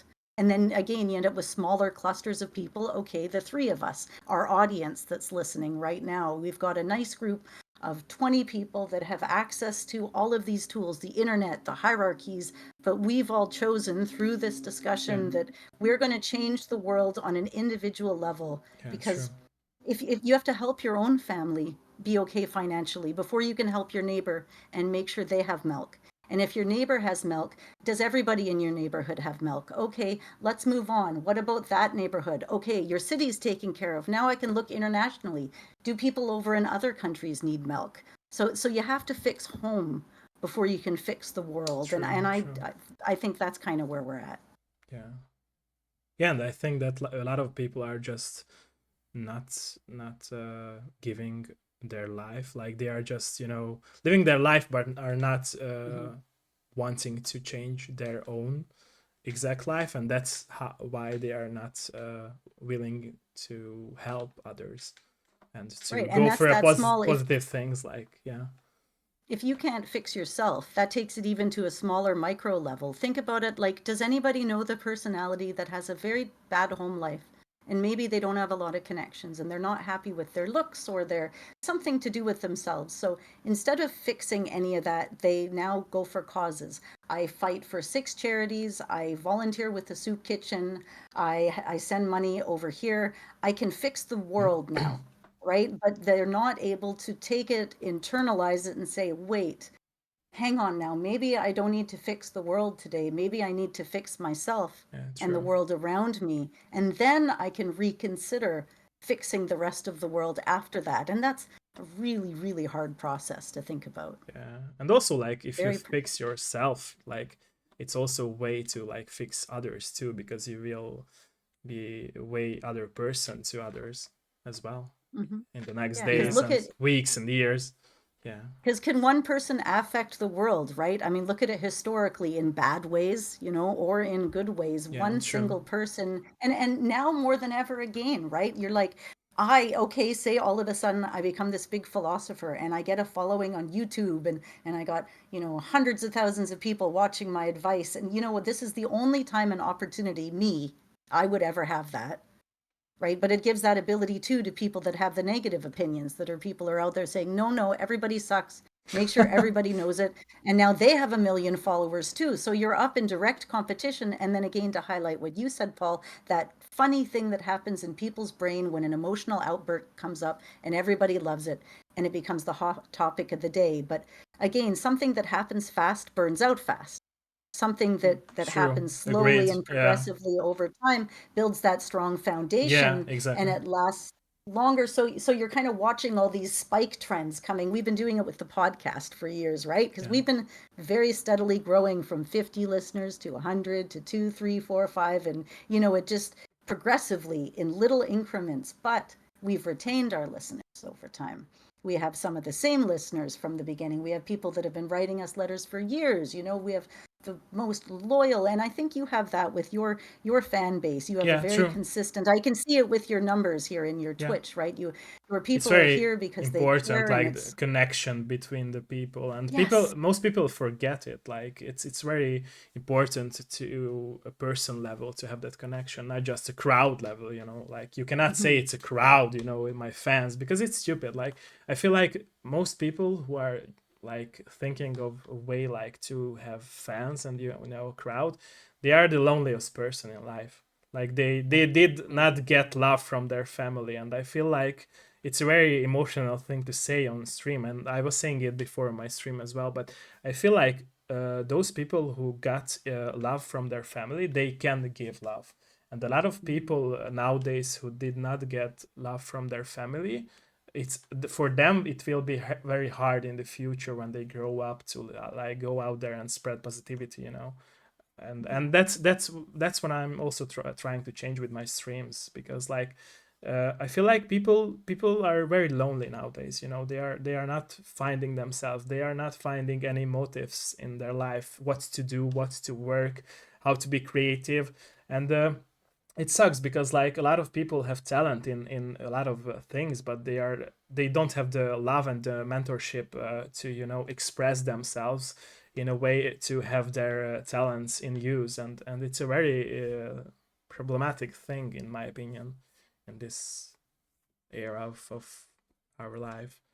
So yeah. Yeah, no, that's it's a very good point, especially the void that people seem to be filling, and something that seems to be plaguing the internet in general is I heard it described as narcissistic compassion, which Good way to is put it, basically man. this element of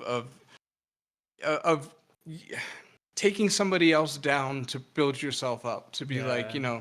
well, this it's wrong that they're like this, and I'm so virtuous because I'm the one who's showing you guys how wrong they were. It's kind of like when somebody gets canceled for a 12-year-old statement, Mhm. that really wasn't even offensive 12 years ago because times do change and things like this, and then the person who points it out, it's like, a lot of times, I guess the difference between compassion and narcissistic compassion would be like they don't really care. They're just using that to make themselves look virtuous and holier than thou in a sense, and righteous. And to your point, it's like if they perhaps were just patted on the head a few more times as a kid and told, "Good job, you're good enough," then maybe they wouldn't need that Yeah, from true. an army of strangers on the internet. But Yeah. alas, yeah. Mhm. Yeah. And do you think like it can be changed like in their future life, or like when they grow up by anyone who comes into their life? I guess maybe just as a reflection of the human spirit, I have to say yes. Okay. I guess I'll say that I think we're headed in the wrong direction for that to happen, but I do believe, I have to believe that it can be turned around, and of course, sure, it can. But I think right now we're rewarding the wrong things, and specifically speaking, we're rewarding victimhood and a victim mentality. Yeah. And I think so long as we keep doing that, we're gonna have a problem, because Yeah. at the end of the day, it's just a lot easier to, as Anna alluded to leave your home that's in shambles, that's a Yeah. mess, maybe figuratively and literally. It's let's say it's a mess. And why don't I just go out and join a protest and say how the whole damn system should be burned down, because it's the system's fault that my home is a mess, as opposed to fixing up their home, getting themselves together, feeling good about themselves, seeing that what they can accomplish on a positive level, and then trying to affect change. Yeah. But at the end of the day, it's just easier to be To like, you know what, blame I'm a others and victim. not change your own Yeah. life, yeah, for a better And Yeah, life. human yeah, and beings are I think like we're all water that, victim. just rolls downhill. Water will take the path of the least resistance down a mountain, and every human Right. being is prone to want to do that. We love shortcuts. That's why Yeah. AI is so popular now, right? Oh Yeah, man, exactly. somebody said, I don't want to think. I'm going to now not think. And here's the thing, now I can do 10 times more things than I ever could do before, but I don't actually have to do any of them. And then human beings are like, this is great because more props, more big muscle strength, less work. I'm gonna go Yeah. watch The Simpsons. I'm good. Yeah. Yeah, yeah, and another mistake we make too is there's, especially right now, it seems very commonplace for people to not realize that everybody's a victim of something. Like life, one thing Yeah. the Buddhists absolutely got right is like life is suffering. Like Yeah, true. nobody is there. Maybe not nobody. There's very few people that are actually privileged. I mean, even just looking at like the depression and overdose rates in celebrities, it's like money's not the answer, fame's not, like we know that life is basically suffering. It doesn't really matter, Yeah. where you're We at in make life. goals for Uh, ourselves, but we cannot like realize what's the real goal to everyone. Yeah. right, Yeah. right, exactly. So it'd be like a little bit less of like, you guys have it so good, we're victimized, and it's like, man, like I don't know. I just maybe it's just life's just really hard for Yeah, true, everybody. Like, true. and maybe everybody has some sort of like, from my experience in life, it seems like everybody has like one pretty terrible thing that they're dealing with, whether it's a condition they were born with, circumstances, relationship things. True, And I true. guess to anybody listening, it's like, if you don't, you will. Like, Yeah. it's just how life is. And maybe it'd be better, genuine compassion could probably come from a place like that, as opposed to trying to build up my little tribe on top of this tribe's shoulders. Because yeah, so it's a bit of a mess right now, I think, in all those regards. But there's plenty of really, really good people, and the desire is there. And it's what's amusing to me is like, even the worst people, like they usually go home and are like pretty good spouses and brothers and sisters. Like, we all want to love. I think we all have the capacity to be Exactly. like Yeah. really good people. Sometimes we just confine it to a really small little group and lash out online or whatever the case is. So Yeah, I guess I'm exactly. just trying to say, I think it's in us. I do think it's in us, but we're maybe headed in the wrong way right now. If everybody could just start saying the truth, that would It probably would help. really quickly Yeah. start to change Yeah. things. Yeah, Yeah. exactly. Exactly. And with themselves, not just with other people. And that's the tricky Yeah, part. true, It's a true, lot true. easier for me to be, I'll tell you, but I'm not going to tell me. And if I Yeah. tell you, I might not believe for me. Yeah. So many different facets. Yeah. Aren't human beings fascinating? Yeah, exactly. Okay, so we were talking about like learning from each other and like developing ourselves. How does the ghost or the phantom fellow is developing and learning from the real human being character? Ooh, and he is too, Paul. Answer that one. It's great. It's actually a really Yeah. cool dynamic. Yeah. I guess it does fit in with some of the themes that we've been speaking of, because one of the overarching themes throughout each day is the ghost doesn't let the breather leave his house until he's got his house in order, and that's represented rather simply in the game, because I don't want the game to be like, it is a comedy, right? So I'm not trying to make it like preachy and like full of like chores and checklists. So it's represented in the game just by simply just clicking on your bed to make it. But it's basically the ghost way of saying, hey, like, we've been called on a job to go help somebody put their lives together. So before we go and do that, you have to have your life together, before you can help somebody else put theirs together. So that's something that's represented in the game. The breather in the game, like, basically it's implied as opposed to really talked about right now.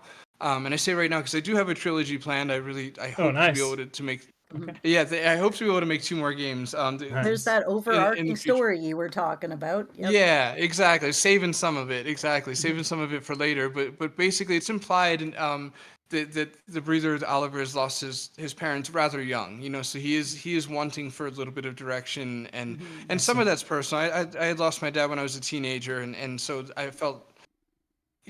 Oliver essentially is me. I mean, I can't really hide that for long, especially anybody that just slightly knows me and then played the game. Like, since I didn't have experience with writing going into this, I was like, well, probably the smartest choice that I made was writing Oliver as me, as opposed to like pretending to be a writer and and getting in over my head very quickly. So Oliver is essentially me, and so him not having a dad from a young age, and then having Engelbert, this 100 and whatever-year-old ghost in his life, to be able to nudge him in the direction of like how to be a man or an adult or whatever the case, is what I'm trying to do there. And it's kind of because I don't want to put too much of it in the game. Again, it's most. I mean, it is a comedy, but there are, hopefully it develops emotionally, I guess, is what I'm trying to say. Like, as the game goes on, there are some deeper tones and some nice moments. Like And Engelbert does develop emotionally with Oliver. They connect on different levels. Like they play with each other. Engelbert's not always like, "Oh, go tie your shoes," kind of serious. They both banter and they play off each other. And as the story progresses, even though it's only 7 days, you can feel like they have a different kind of like relationship and closeness, and even the ghost himself has grown like over the course of the game. Like Oliver's not the only one being like, learning lessons throughout. There's I see. definitely shifts in both their right, characteristics right up till the last moments. I mean, all the way through. There's a lot of dynamic there. I see. right, yeah. And I tried to do things like, it's especially since it turned out to be 7 days. Like, a good example would be day 5. The ghost is just really grumpy all day, and I tried to Hmm. do things where it's like, if it was one week of my life, there'd probably be one of those 7 days I'd just be in kind of a shit mood. Like, that's just, I'm trying to really just reach to the human spirit in all of us, where it's just like, yeah, you give me 7 days, I might be a little grumpy on one of the 7 by odds. And it helped me with angles in which to write. Because it's trying to, you get to day 5, you've already written 4 pretty large days of the game, and it's like, well, what's my angle here? And it's like, well, if the ghost is grumpy, just in a bad mood that day, then that gives me a lot of potentially comedic angles to work with and things like that, and to have them kind of get snarky with each other, and they're just kind of sick of each other on day 5. Like, they're at each other's hip all the time, as a lot of listeners or people watching right now could understand. Anybody that's in a relationship full time that lives with the person, it's like, whenever you're at the hip with somebody all the time, there's going to be pushback. There's going to be days where it's just like, oh my god, but we work together, so I have to just stick it out. So yeah, little things like that hopefully just. In other words, I guess that's where I'm trying to be not funny, to try and Yeah. reach more like the human emotion side of things, and just make it feel real, I guess, for It's lack of a not a better term. static dynamic, and the advice given is often on the philosophical side, from one way or the other as Mm. well. I mean, there's a few things you're reading it, and all of a sudden it just hits you deep on this emotional level, Yeah. and you're realizing you're actually like, and that's a trick. I know Paul mentioned earlier the game Gold Rush, right? So growing up, we did like edutainment games. I wanted a game to all sneaky like on the sly teach me something a little bit. I want to come away from playing it feeling a little bit different about something in my life, whether I know more about geography, history, psychology, whatever it is. And the Phantom Fellow's done that. It's actually, it has this sort of like sly, you would never really know it, but it's actually teaching you a little bit about philosophy and life and, other ways of thinking about it, other cultures a little bit, right? Yeah. So, I like that. It gives, again, that depth and humanity to a 2D surface, a game Yeah. environment, especially with big chunky pixels, as you've seen. And I'm curious to hear what you think of the game. Yeah. Yeah, I'm sorry to hear for your father's loss, and it's interesting think because I was when I was first playing the demo and I read about your game, I was thinking that it's you who is the main hero, and probably the ghost is the father, and also you. Like it's very interesting because I don't know how, but I always feel the reflection that coming from a game and behind the developer, even not talking with you before. So it's very interesting. Yeah. No, it's very impressive intuition that you have. Yeah, Yeah. absolutely. And I would say it's you're making me think about it in a good way. And I would Yeah. say that Yeah, there's an but argument I to be was made that. telling it in a good way, so it's very nice to Oh see yeah, that you are brave enough to share your story and your feelings, and I always say that it's very important. And the fun fact is that with every game that I played, which were story oriented games, they were pretty much the same. That the creator of the game was like the main protagonist of the game. Like just think of like Crash Bandicoot, like the person who made it, right. he not just looks like Crash Bandicoot, but he exactly like the funny guy running around, and yelling and all that stuff. And everyone has his story, like we were discussing it before, like even if it's a sad story, even if it's a happy story, and we would like to tell others because we would like I think that it's a process of understanding not just ourselves but like teaching others in a way, like you were telling me, like not in a strict way, like you have to live this life just like me, but you can learn from my story, and it's very important. Yeah. Yeah, no, it's beautifully put. I think we're as humans we're oriented towards storytelling. Like Yeah, it exactly. seems to be like perhaps the most fundamental part of being human Yeah. is almost like we walk around all day telling ourselves stories as we figure things out in the world. And yeah, it's so priceless. And I would add to your observation, which is spot on, that there's probably an argument to be made that the ghost might even be me in the sense of like my shadow. For anybody that's interested in like Carl Jung philosophies or ideas, where it's like your shadow self is, because the ghost is kind of like a cynical bastard, whereas Oliver is very like childlike wonder and playful. I see. The ghost is more cynical, and so there's almost an argument to be made that they are kind of both me in a sense, where the And ghost which would might you just be choose? Which would representing. you choose nowadays? Which would you choose? Like the kid of yourself, or the cynical one, the grow up man? Good question. I would definitely go with Oliver. I like being the childlike one. It's probably like the first 3 hours of every day. I'm the cynical bastard. I wake up grumpy. It's hard to wake up. Yeah. Yeah. Okay. Okay. And That's why you usually write to me. You'll be like, I'm feeling really cynical about this. He's like, can you even tell me any reason why I shouldn't feel this way? And I'll be like, well, it could be because you just woke up. And he'll be they're like, making a list oh, for him, Mhm. yeah, we do that. Yeah. Yeah, nice, nice. Okay. You were talking about like a trilogy. Like, have you planned the whole story in forward, or you just want to finish this game, give out to players, and after that you will think of the next chapter, the story? Very good question. I have kind of a growing list of things that I didn't get a chance to do Okay. this game that I want to do next game. I could put it that way. And Is the it the gameplay side overarching or story side, or both? story side for Story side. sure. Oh, okay. Yeah, Okay. yeah, story side. I do have like what I would do. Since this game was 7 days, and it took, granted, it took 3.5 years to make it probably would have only taken 2 years if I already knew how to program and do Okay. pixel art. So I can say that a lot of that time was just painfully learning how to program and making tons of mistakes. But I do wanna hopefully start getting them out a little bit quicker. So what I was thinking of doing is like the next 2 games would be more like 3 days each instead of 7 days. So 3 cases.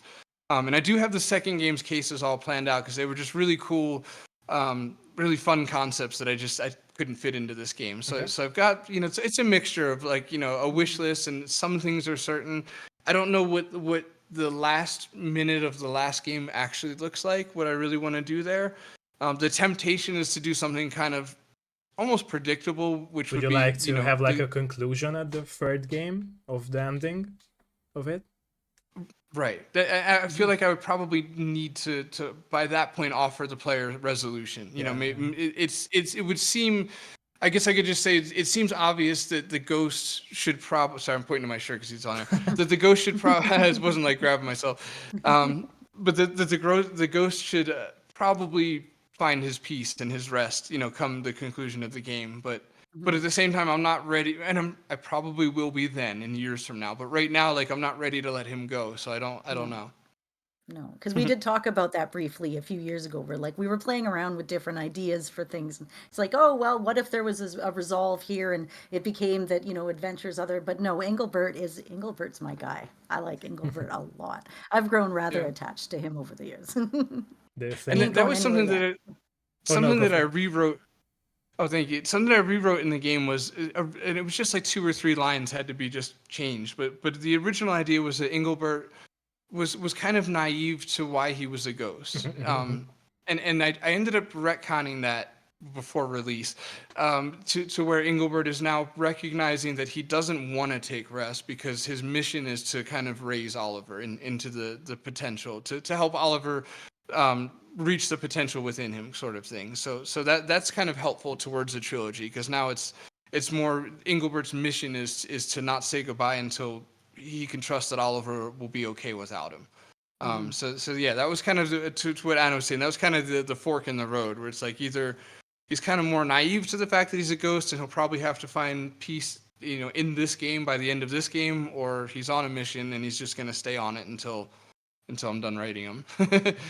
And do you think like Engelbert has learned how to go back to his past and being a child from Oliver? Like, do you That's think a like? very good question. That's actually something I really want to do in the next game. Is start to go to Engelbert's origin because that's Oh, one thing okay. I didn't touch at all in Oh, this okay. game. Oh my God, and we're Was so his origin curious. story. I yeah. I hopefully almost playfully frustrate the player a little bit by never mentioning like when he was born. Like I don't give any actual details, and part of that's just because I don't know yet exactly. I know that the two things I decided for Engelbert was that he would have been at the gold rush in like 1849 and he would have been around his peak then, so like 35. And that he would have died shortly after that, and that I also know that he would have worked on the Brooklyn Bridge because I wanted part of him to have like this kind of street smarts from let's say the New York City, and the other part of him to have kind of this wild outlaw journeys into the unknown side of him. So those are kind of the two baked in things for Engelbert, but that's really it.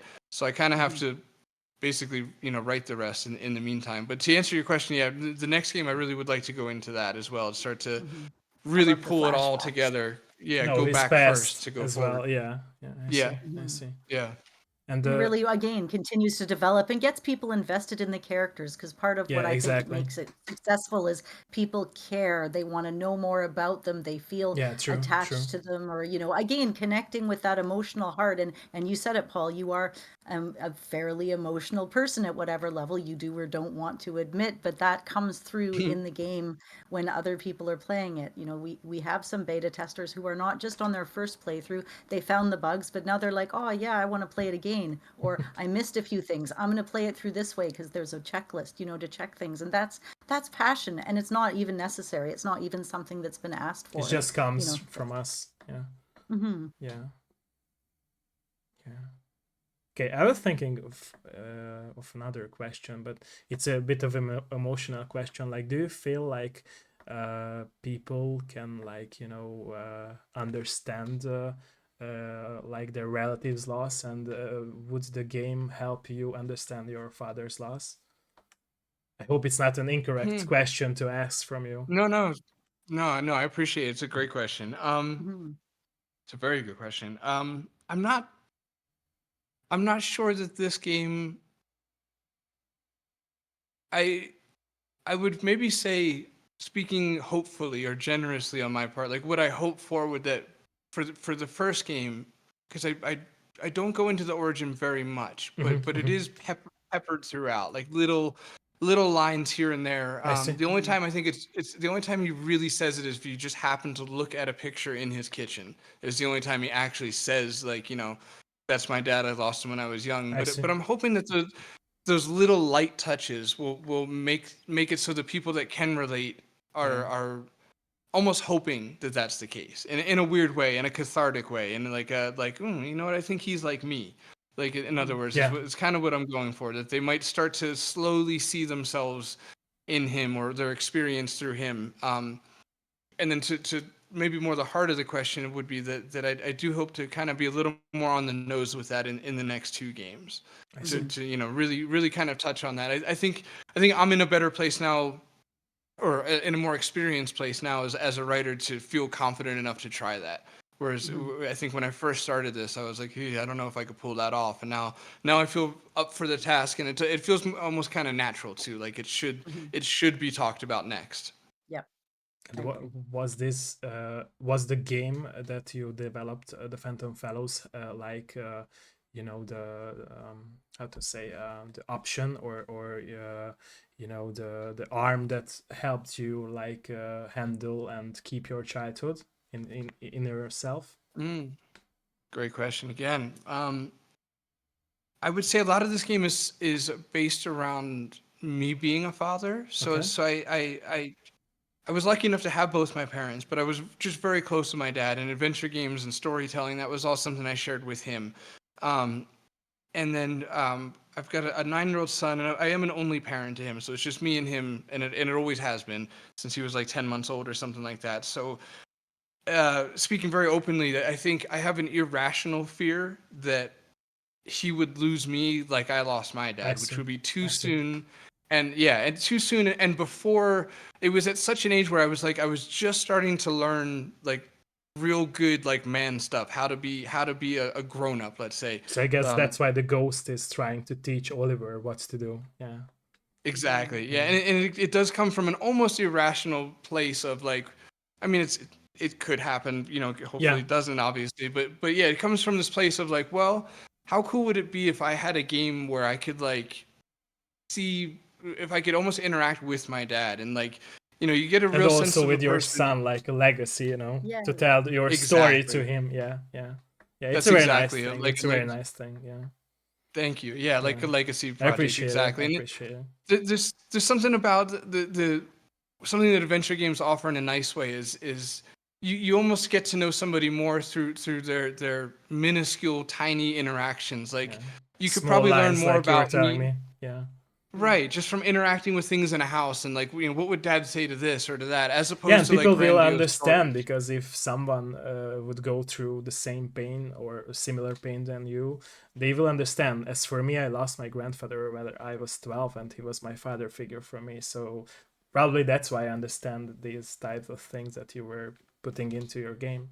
I'm And I Right. guessing felt that. it. Yeah, yeah, Mhm. Yeah, absolutely. No, yeah, I could sense from you. I didn't want to be rude to yeah. ask, but and I'm very sorry for your loss. I Thank you, understand. Mhm. thank you, Me too. Yes, thank you, very. thank you. Yeah, yeah. But yeah, and it's there's the one thing nice that happened recently was my brother played the game with his stepson, and together they played the demo, and he wrote me this really nice text, and he's like, we voiced. I picked one character and he picked the other, and we did the voices, and it was just like you could feel. It almost gives me little goosebumps now. You could just feel the excitement. He's like, I got the sense that they really kind of bonded in the hour and a yeah, half they spent with my little game, and it Mhm. was something extra nice about it being, a dad and a son together, and just having, like, everything that I kind of hoped for, like growing up playing these games on my dad's lap, and then forcing my kid to play them on my lap. And then to find out like somebody could play, my little adventure game with their son and like have this little bonding experience where they did the voices and laughed. And it's just like, yeah, that's the goal. I think that your son is appreciating. Maybe he will understand these thoughts a bit later, but I think that he appreciates it, in my opinion. Yeah. Thank you. Yeah. Thanks, man. Okay. I'm out of questions, I think. I don't know. There's some good Questions for questions. you. Yeah. You've had My some creativity fantastic questions. has gone. I don't know. Well, I mean, hey, what did you think of the demo? I mean, give me I your liked it. I liked it. I liked impression, it. you know? I first of all, like I said, I had connections throughout the demo. Like I started to think of my loss of my grandfather, and I felt like it's it's very hard to like understand that you lose somebody, and I think like none of us in our world would like to let it go, because there are a lot of people who say in our world it's a very shitty thing to say, in my opinion, that you should let it go. It's a stupid thing. Like, in my opinion, nobody can let it go. Like, if you are connected to somebody, especially in a relative son or relative, I don't know, daughter level, you won't be able to let it go. You just learn how to understand the loss of the person. And I think that this game shows that even if they are not connected like as a relative or son, father son figure, they are connected by something like mystical force, we could say. And because of they are learning from each other, and they are seeing others loss, and the main ghost not willing or being able to, like, go to a farewell place. Like, he's understanding how hard it is to die, and how hard is it to be in a ghost form. And probably Oliver is growing up as well, as you said. Like, and I feel like, for me, I never wanted to grow up. It's I don't know. For some people, it might seem or might sound crazy in a bit, or bad, because you have to get a job, you have to, get money, get a house, get a car. But it's just not the real goals, man. Like, you have to keep your inner soul true to yourself, and you have to understand yourself, develop yourself. And these goals that people make are not true. Like, these are the true goals that you guys make, like making a game and help people. Like, and I feel like, even if some developers might not, think of it like a goal to help people, they will help people. Like, and you helped also me, like, to understand a bit of my past, and I appreciate that. Wow. So yeah.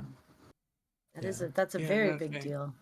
Yeah, so thank Thank you. you Thank for you for sharing that. thank you for sharing that. No, that means the absolute world to me. Yeah, Thank you. I really Thank you. appreciate hearing that. It's nice. Yeah, it's really, really cool. It's very, very strange feeling, I guess, in a sense, because I just sit at this desk.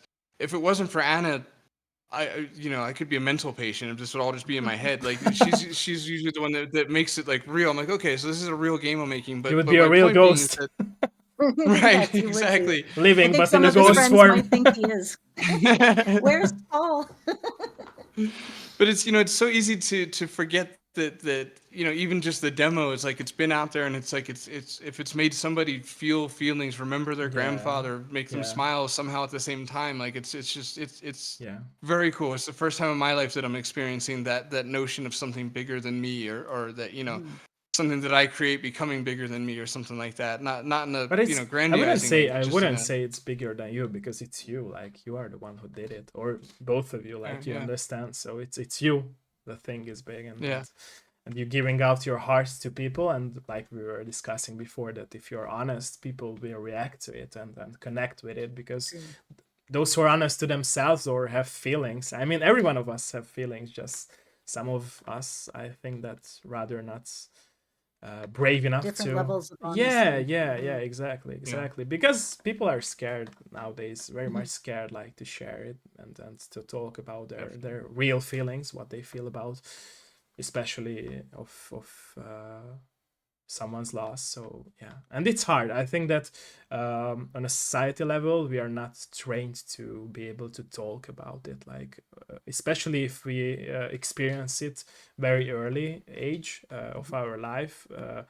I think it should be like help from other relatives or parents or in school. But I think that a lot of schools and a lot of people in our society are not helping to understand it as a kid. I was lucky enough because I had my grandmother and my mother to help me understand. And I always say on streams that my mother and my grandmother were so cute when I was even 16 and 18, and they were like, giving me these vibes of Christmas, like the Santa Claus is coming, and I'm still a kid, that's why. And that's because of I'm still a kid. And even if I know what needs to be done in everyday life to to have money and to do all the things that's also important to live from another day. But yeah, still I would pay anything to go back to my childhood and see my grandfather again. And I think that a lot of people who experience loss at the same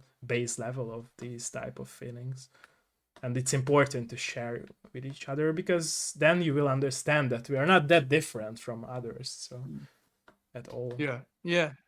And just like now, this conversation, immediately there's reciprocation. It's like, as soon as somebody's brave enough, let's say, to start talking about it, the other person's like, oh, I can't wait to let this out. I have so much I'm holding too. Exactly, And exactly. the world could definitely do with more openness.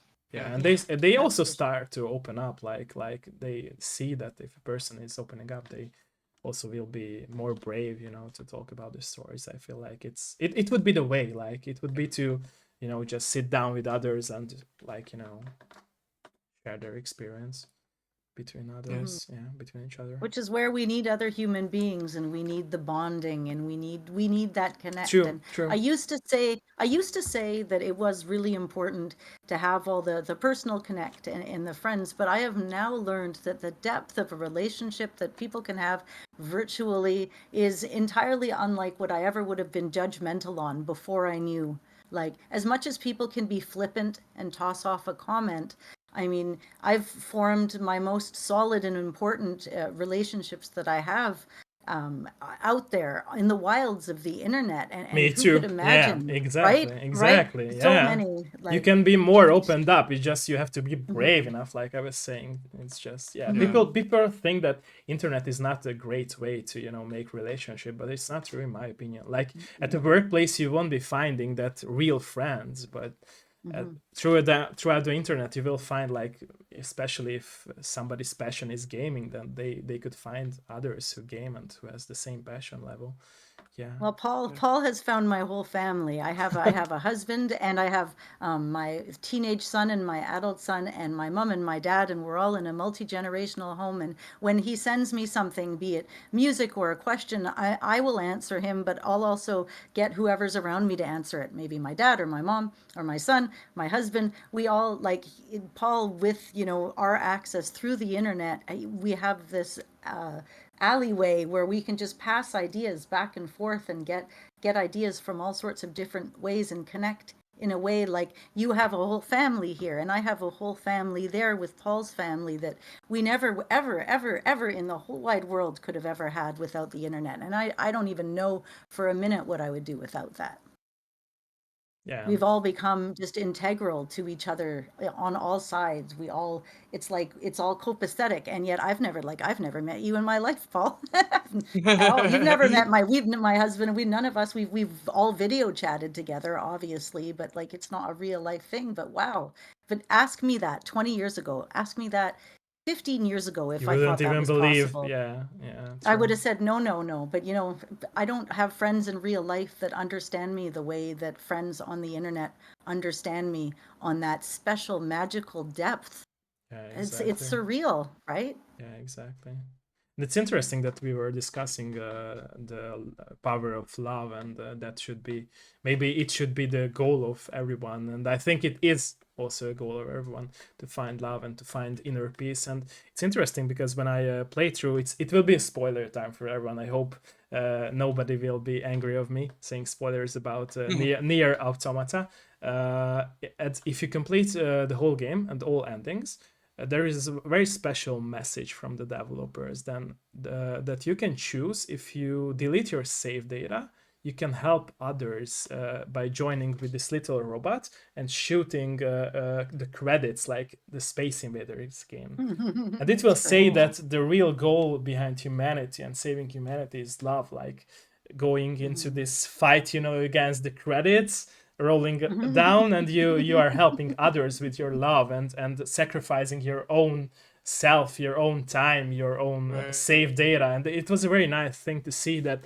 I feel like a lot of developers, even if they are smaller devs or bigger companies, they share the same passion. It's just like you were saying that people don't understand because maybe they feel like it's just a game, and if they could connect, and they are connecting, like me too, to your game as well, they could share these experiences, and yeah, it would help them develop for a better person, like we were discussing it before.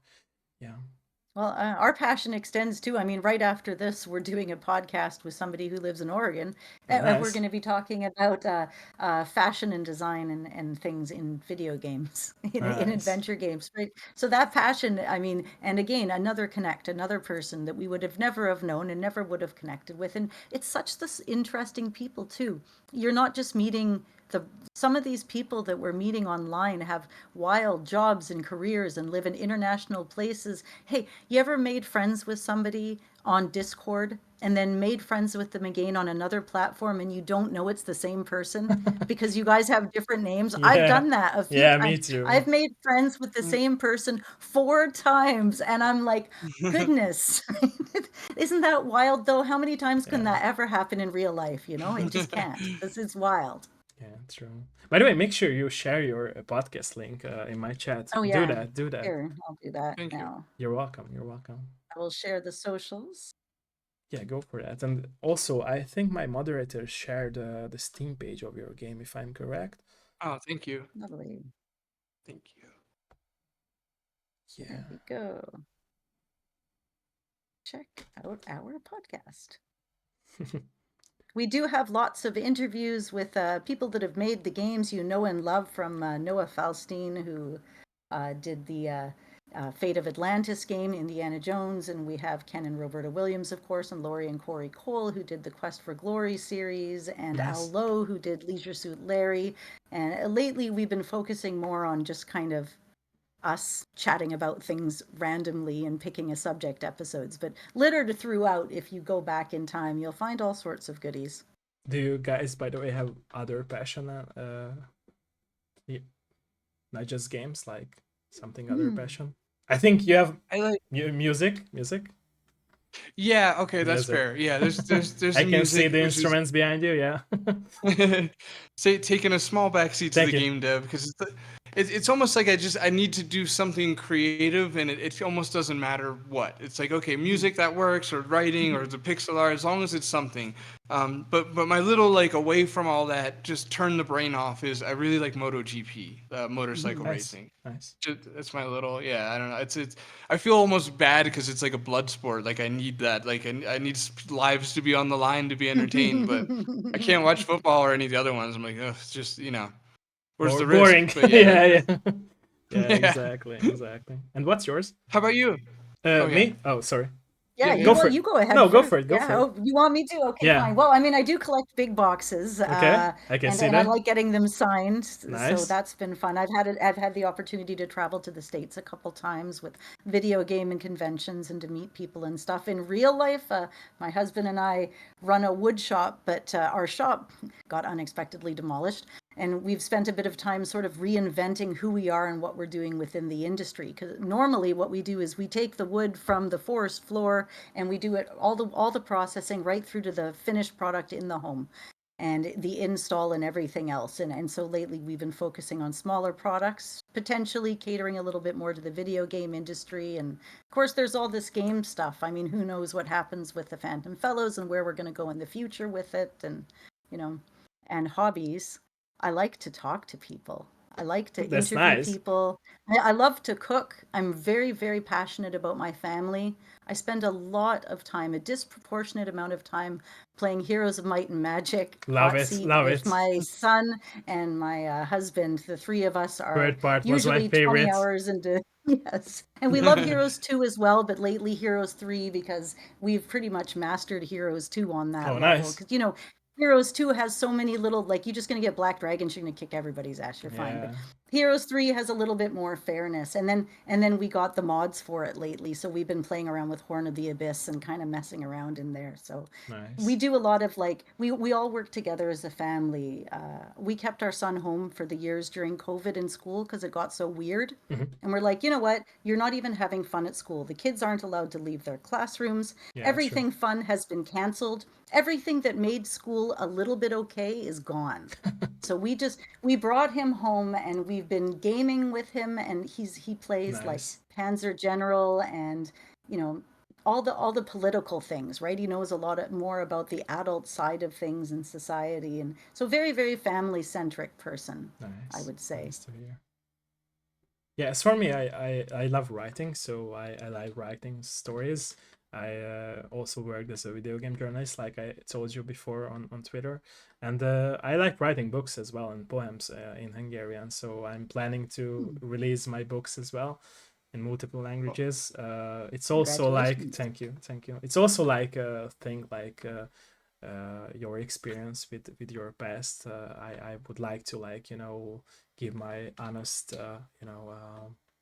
best reflection to my life to others and to help them understand things in their life. So yeah, and I was also, by the way, going to IT school, IT university, and attending to it, and I haven't finished it, but I would like to go back to it and learn programming again because I have a lot of ideas for video games, making them, but I'm scared. I'm still at the phase of being scared, to start it because I have a lot of stories in my mind, which I would like to tell. But yeah, I'm still in Well, that you might phase. have you've connected with us for good reason. I think, over time, maybe we will have questions or want to talk to each other and, Yeah, true. about I agree. games and development. And I have to say, Paul, I mean, I'm not trying to advertise you out there because, Go for it. Go for you're a it. busy We're here guy, for but that. he's a great mentor. I Thank mean, you. I've learned so much more than I ever could have imagined about the games and the programming side of things, and just the patience to learn as a grown up. And I know, like you're there for somebody. So if you were to have a question about a game or how to get something from your head on the paper, give us a ring. Okay. We'll always be Thank you. willing to Thank you. really look and listen and pay a bit of attention. Thank you. Thank you. Yeah, no, I'd be happy to help with anything, especially any like I like breaking through to programming sort of stuff. Like if I could help with that at all, because I feel like there's a lot of people that are minded towards programming can be very blunt and kind Yeah. of cold sometimes, and like Yeah. kind of tired of being asked questions. And so if I could help in any sort of sense, I don't know how good I'd be with anything outside of AGS, but I know that AGS is based on C sharp, C++. Yeah. So Yeah. I'd probably be able to help in Be general, sure. but so yeah, please reach out if you need any help Thank at you. all. And Thank you. also, Okay. I would love to help promote, and I'd like to read your poetry too. So keep Thank us in you. touch with that too when you Okay. put the Please books out, do. so I I could love writing go check it poetry out too. myself and share it. Yeah, Thank you. I would Okay. love that. And then a That would quick be question great. for you: Yep. what kind of game would you want to put one of your stories to, or would Two that of them change? are adventure games. Two of them are Yeah, adventure Oh, games. So talking it our was language. yeah, Yeah. yeah. And one of them is like an old school RPG because, like I said, my one of my favorite or all time favorite games was Final Fantasy X. I think that Final right. Fantasy X really changed the gaming industry because like I did love 10. it had Hmm. everything that was like I would say I was like yeah, it was 1 or 2 years before my grandfather passed, and I still played. It's a very interesting story. I will tell you guys it's not secret.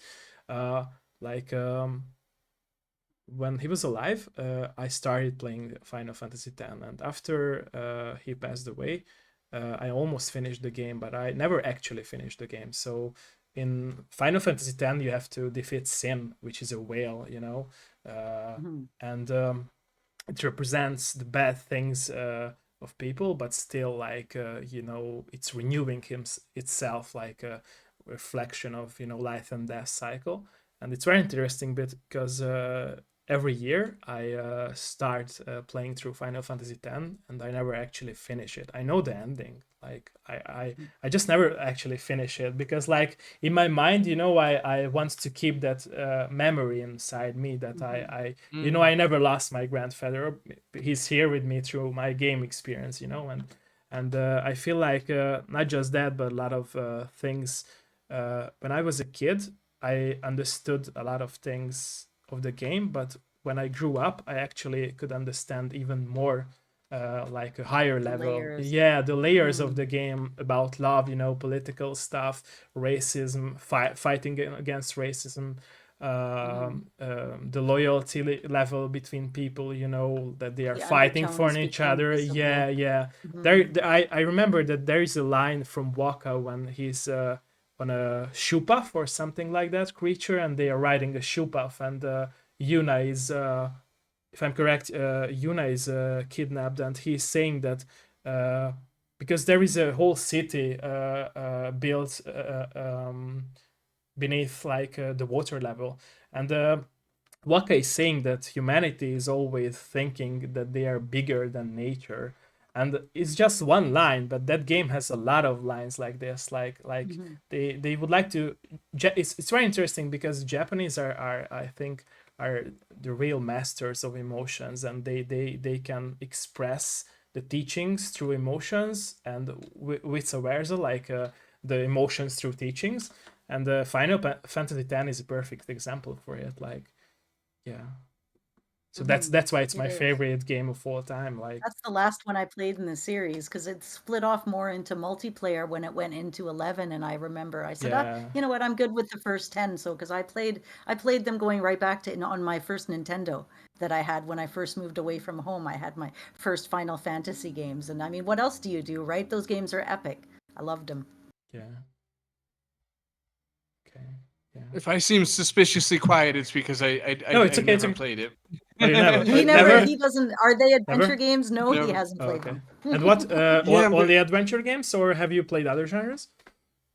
Pretty much only adventure games, Okay. yeah. Because I played adventure games and then the MotoGP games and Red Dead Redemption 2. That's like Nice, my nice. only You Oh, should, he's got non-adventure you me stuff. should, hooked you on should too. play one too, because it's a very, very good story. It has a very Is good it story. okay? Yeah, yeah. You Thank should. you. That's exactly what I was wondering. I Yeah. for some reason I maybe devalued its You will story. cry at the end. I will tell you this. You will cry at the end. Okay. Oh, Okay. interesting. Yeah. I'm Because pretty yeah, I'm easy having crier trouble too, running so. Yeah, too. me I too. might Me want to too. do that.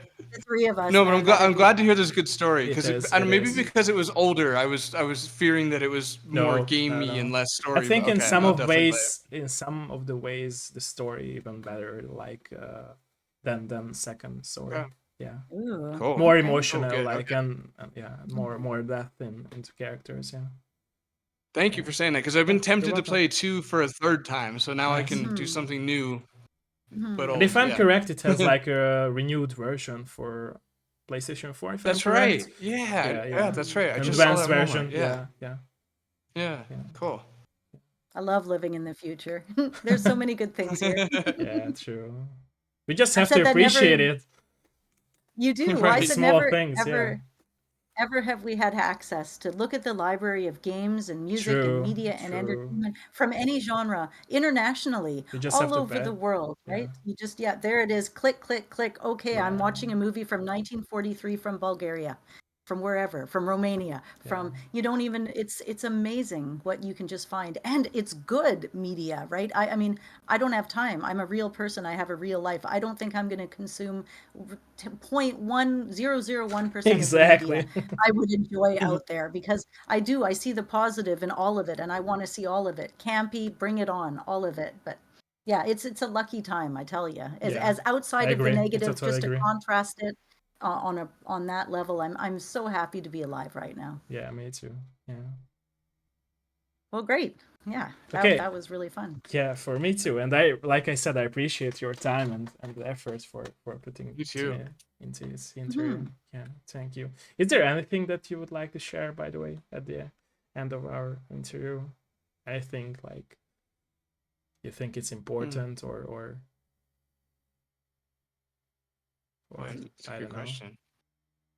I'm just putting your link into the chat while you Not, think, not Paul. just You're about used the to- game, but your experience developing it or anything.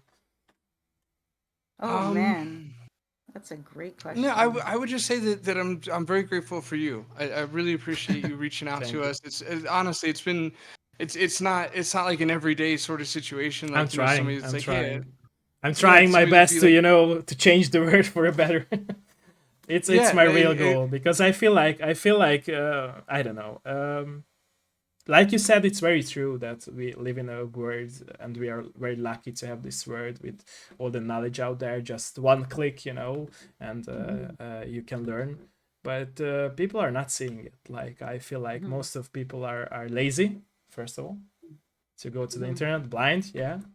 And I want to open up people's minds with this conversation, like just with you and your stories, because I feel like what people do not understand is that the work behind things, like they can just see, like it's like they are just seeing the cover of the books. It's the same for developing games, like they don't see the actual person, and it's a very problematic thing. Like with these types of interviews with dev live show of mine, I would show that there are actual human beings working in a game. It's not like magic, it's a magic trick and oh, the game is there on Steam or on consoles. No, it's actually people who are working it. They have stories to tell to you, and you have to listen. That's why Final Fantasy X can also reflect to that Didos is saying at the beginning and the ending of the game that I have a story to tell. Listen to this, listen to my story. And it's yeah, everyone, every one of us has a story to tell, so we should listen to each other. I Yeah. like that. I think my advice would call back to what I said earlier, which is take that moment to find something that you like in everything, no matter Sure. how much you hate it. Even if it's a criticism, find something valid. Why are they saying it? Don't justify it. Yeah. That's not necessary, but Yeah. just find the truth in it and just take that moment to say, to sandwich your compliments to yourself, just like you're the manager. Like, okay, I really don't like this, but or you can say, I really love this. This is a bit tricky, but I really love this. And just practice, two positives to the negative, because again, that's human nature to find what's wrong. And I'd love it. I'd love it if everybody could find what's right and just be Yeah, okay true. with that sometimes. It feels good. It does. Yeah, and it makes you happier, so it's a win-win. Like, yeah. Yeah. Yeah. 9 times out of 10, if I've done something wrong, I probably already know it. And unless I'm saying to True. you, like, hey, I'm coming to you for advice and I've done something wrong and I don't know what to do, then give it to me. But if I'm just coming to you and talking, sometimes just listen a little. And that's okay too. And that goes both ways. So yeah, listen more and find the good in things and be good people. Connect like we're doing here today. Take the time to express your opinion, but shh, listen. What other opinions are out there? And maybe there's a gem in it, even though you don't agree. Maybe politically you don't agree, or socioeconomically you don't agree, or on any stance. I bet you somewhere in there you can find that point to agree on. And that's how the biggest negotiations in the world have happened, right? You have two world leaders, but they don't agree on anything. But maybe they can both agree that it's sunny outside right now. And through that, they can very slowly become bigger in what they agree in, And come right? But you can together never do more. that. Yeah. They You just can have to never do that develop if you that start on the process. Yeah. Exactly. Yeah. Yeah. Yeah, don't be afraid to let your bad ideas die. Yeah. It's okay. There's they let them Yeah. go so that you can stay, and yeah, as and honestly, to take your lead, it's I really appreciate that you were willing to take the conversation somewhere deeper and somewhere, I imagine for you as the interviewer, it's almost, borderline almost risky, like, Yeah. maybe they won't want to open up about this stuff, so there is a bravery there, but but I'm very, very grateful that you Thank did, and you. it makes Thank you. such a more fulfilling conversation for all of us. And Thank you know, you. that's I think it's more how you create like friends for life and Yeah, true, bonds and exactly. real Yeah, experiences. that's Yeah, what deepens, if you can say, the connection between yeah, people more. Because I always say that it's like you said, it's risky because you never know if someone would be very negative about it or say it. Okay, I don't want to talk about it. But like I feel like right. that's how you can actually know the other person. Not just Yeah, ask typical questions like everyone else, but right. actually, and it's about care. Like I'm always saying that I really care about people, and I think that that's how we can uh, I would say change, not just us but others as well. Then yeah, Yeah, yeah, yeah. No, this was awesome. yeah. Thank you. And thanks to the chat too. You've got Yeah, a chat. great Thank chat, you. and Thank you. I'm gone in there. We're having some little talks. We were just talking Thank you. about Undertale. Not only did I love Undertale, but my 13-year-old loved Undertale and finished it with every single one of the different endings you could do and Nice. every single secret. He does that Kids with are way there more is creative than grown-ups. It can they show are. I us. love watching Yeah. him troubleshoot. Yeah, it's Yeah. beautiful. So Yeah. great. I'm very thankful for your time and for being here with you Yeah, today. Thank you. Thank Thank you. you again. And yeah, thanks everyone who was watching it. And yeah. like I said, I will make an edited version to YouTube. So all the YouTube viewers, watchers out there, thank you again if you watched it. And yeah, make sure you follow the Phantom Fellows or any social platforms they have. I will include it in my YouTube section above the comment section. And yeah, thanks everyone for being here with us. Thank you. Bye Yeah. Thank bye. you. Bye Bye. bye. Thanks. Yeah. Bye bye.